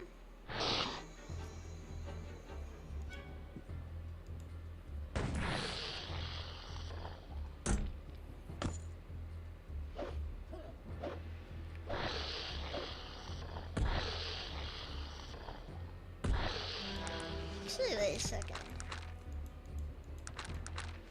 Poison cure. Oh yeah, it's just venom and cobblestone. How much does that cost? How much does it get out of that?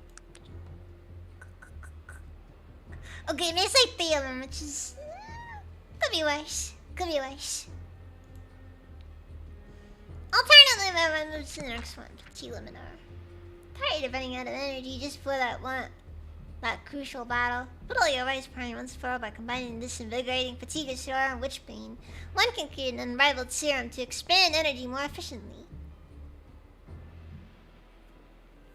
You'll certainly kill him as much as you versus blah blah blah blah, doesn't matter. I don't really worry about fatigue because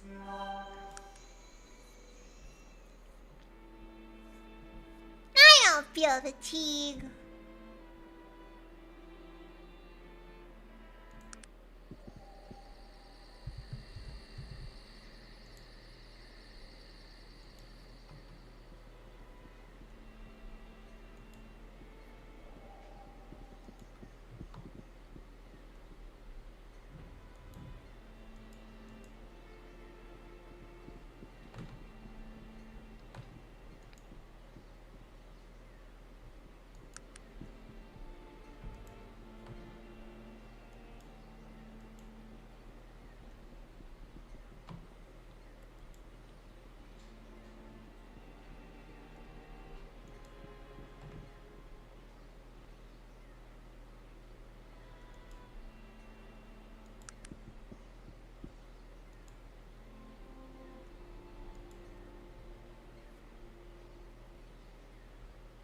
No, so in theory, you could just walk anywhere if you wanted to.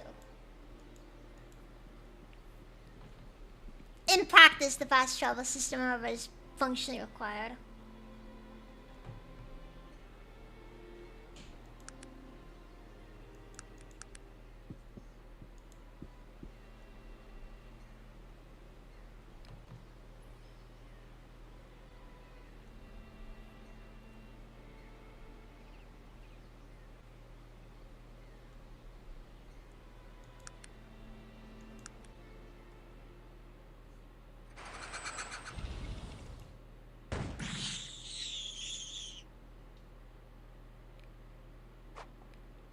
I hate fighting iPad kids. They constantly scream when you take their iPads from them.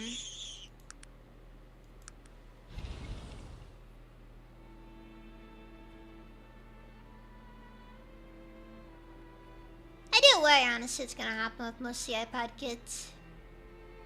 Hope they end up okay, but I also admit it feels like, well, may not quite be perfect.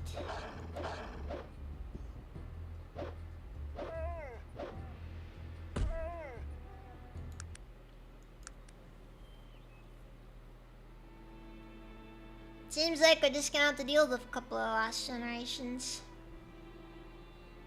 Which is unfortunate, honestly.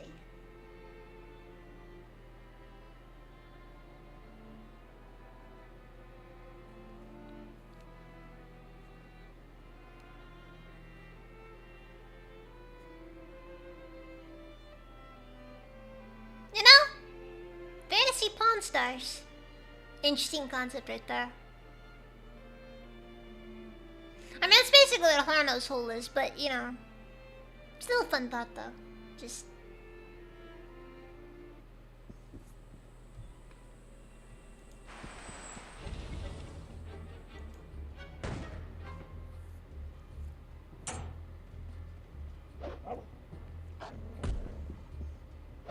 Oh, but Horno's hole is more like, you know.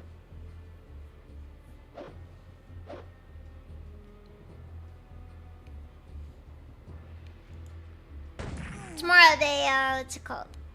Like infomercial sort of channel, you know, like one of those shopping networks, but for like, you know, fantasy stuff.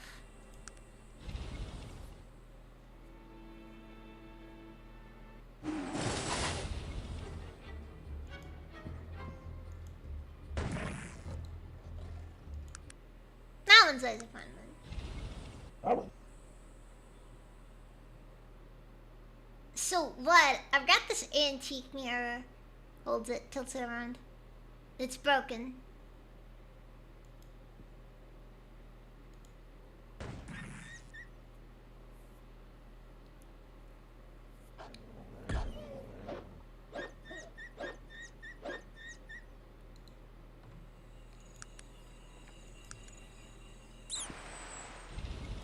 You know, it's a magical mirror that only reflects vampires. You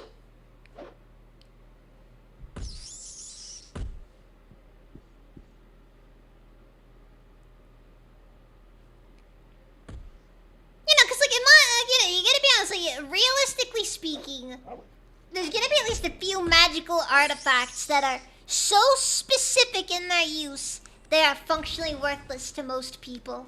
By the way, I'm pretty sure that modern, like a modern mirror, like a mirror from like, you know, like an actual nowadays, would actually reflect a vampire. You wanna know why? Not made of silver.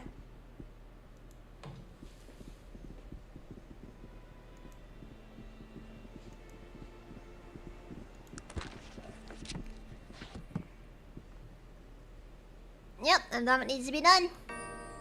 That'd be amazing. I never thought you'd be able to do it. I never thought that someday I'd be free of this bloody curse.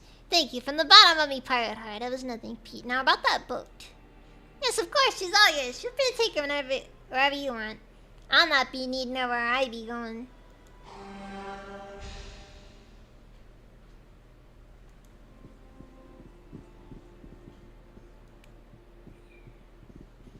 Alright then.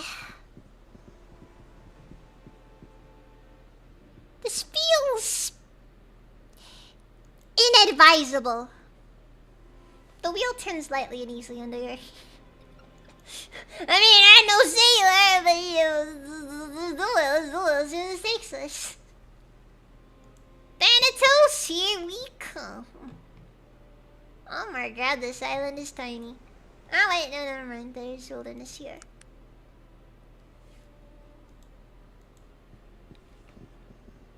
Like, can I just to go back to the Isle of Despair?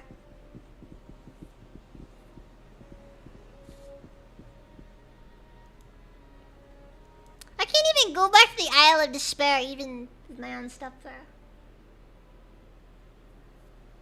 You'd think mirrors live some effect on werewolves too. Like it burns our eyes to look at the reflection. I mean, you gotta remember, silver. Silver. The main reason why vampires don't reflect, aren't reflected in the mirror is because it's silver.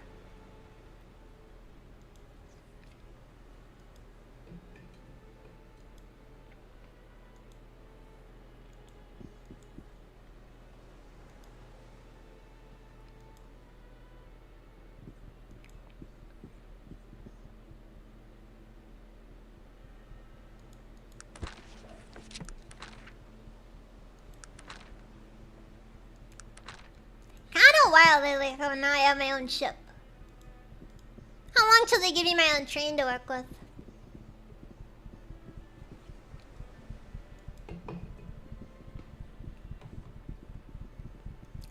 It'll happen. Just you wait.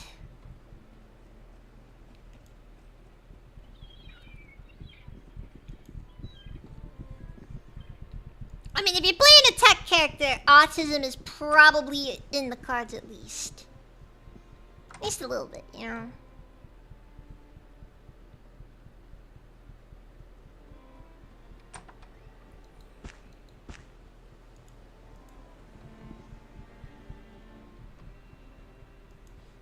Anyways. It's official, guys, though. Now, we have free fast travel.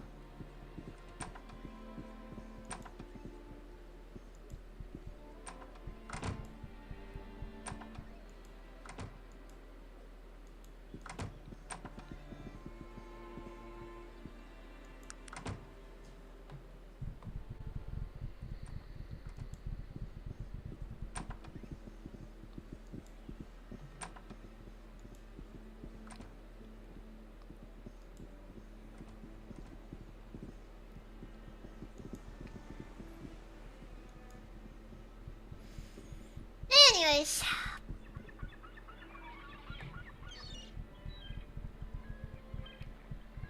Now where'd Teach go?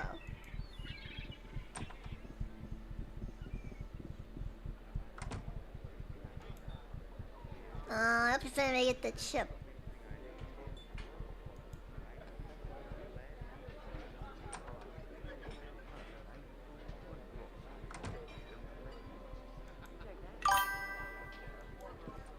Wait, can I not talk to teacher?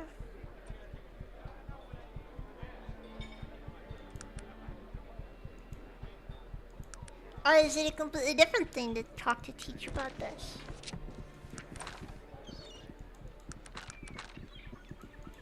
Yeah, guess not. Almost tragic, honestly.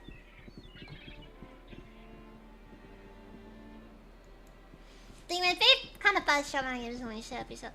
Honestly, I really like that about Morrowind. Like, I think it was Mark and Recall were the name of the spells, and then, like, it was cool, it was neat.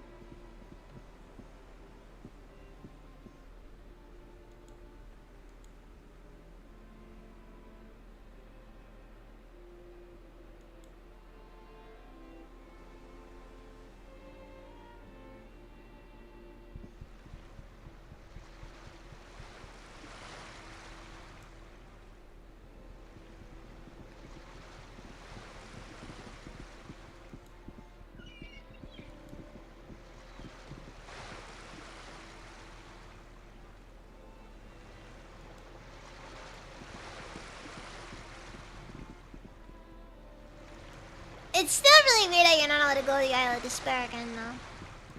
That part will always probably confuse me at least a little. Let's see. I'm curious what the going rate for. Sinister, welcome. Was it even 13 coins for a cure of poison? Come on, you never know you'll get poisoned.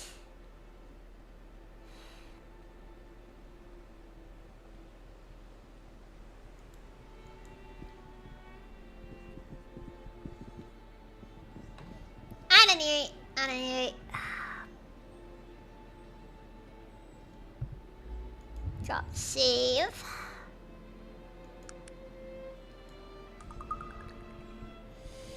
And that's the end of that for the night. I'd say, I don't know. We did not do too terrible. Now let's take a look at our raid options. I apologize, by the way, for going kind of, we're starting a bit late today. I, did not mean for it to get like this. Redeem snap. I didn't even do, don't worry. Don't worry.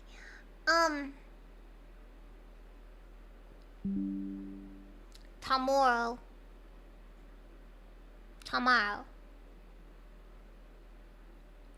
Xenonauts. Not XCOM. Not XCOM. Bah! Not XCOM. I want to go to tonight.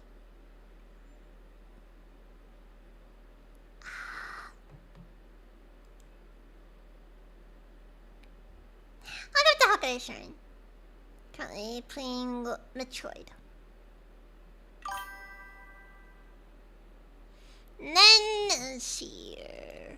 Who can I read over on YouTube as well?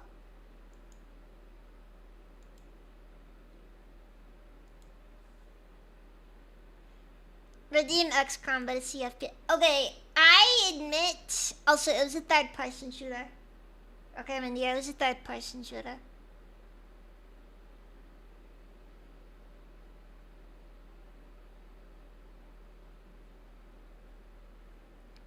You know what? I'll give it to Lumi.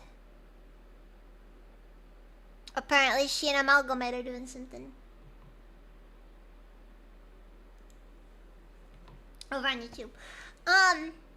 XCOM 2 from the Deep.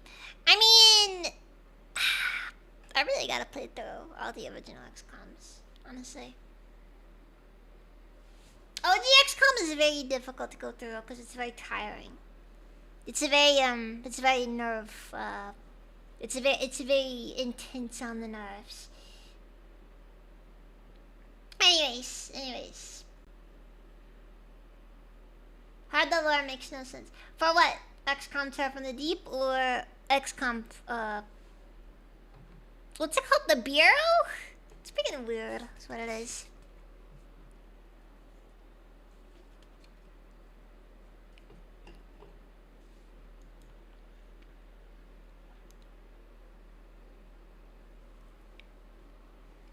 I mean, at least the Bureau is kind of its own continuity, but like, Terror from the Deep is like, it's XCOM, but it's in Nevada now. And I don't know how I feel about it, personally. It's kind of like, whatever, I guess. It is a game. It is a game with play, I suppose.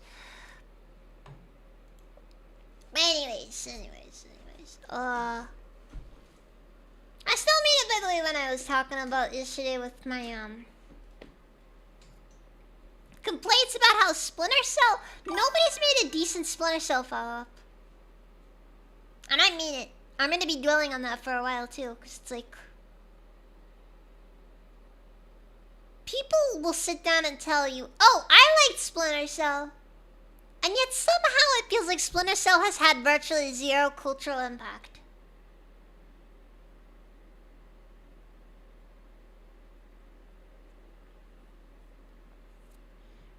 I know the Bureau ties in with the reboot games. Doesn't change that, like, it's still kind of weird. Originally this was a first-person horror style game, but like, then they decided not to. Look, in my personal opinion, concept? You're playing as like FBI, CIA, NSA, whatever. Anyways. Thank you all very much for watching. And I will see you guys next time. So, good.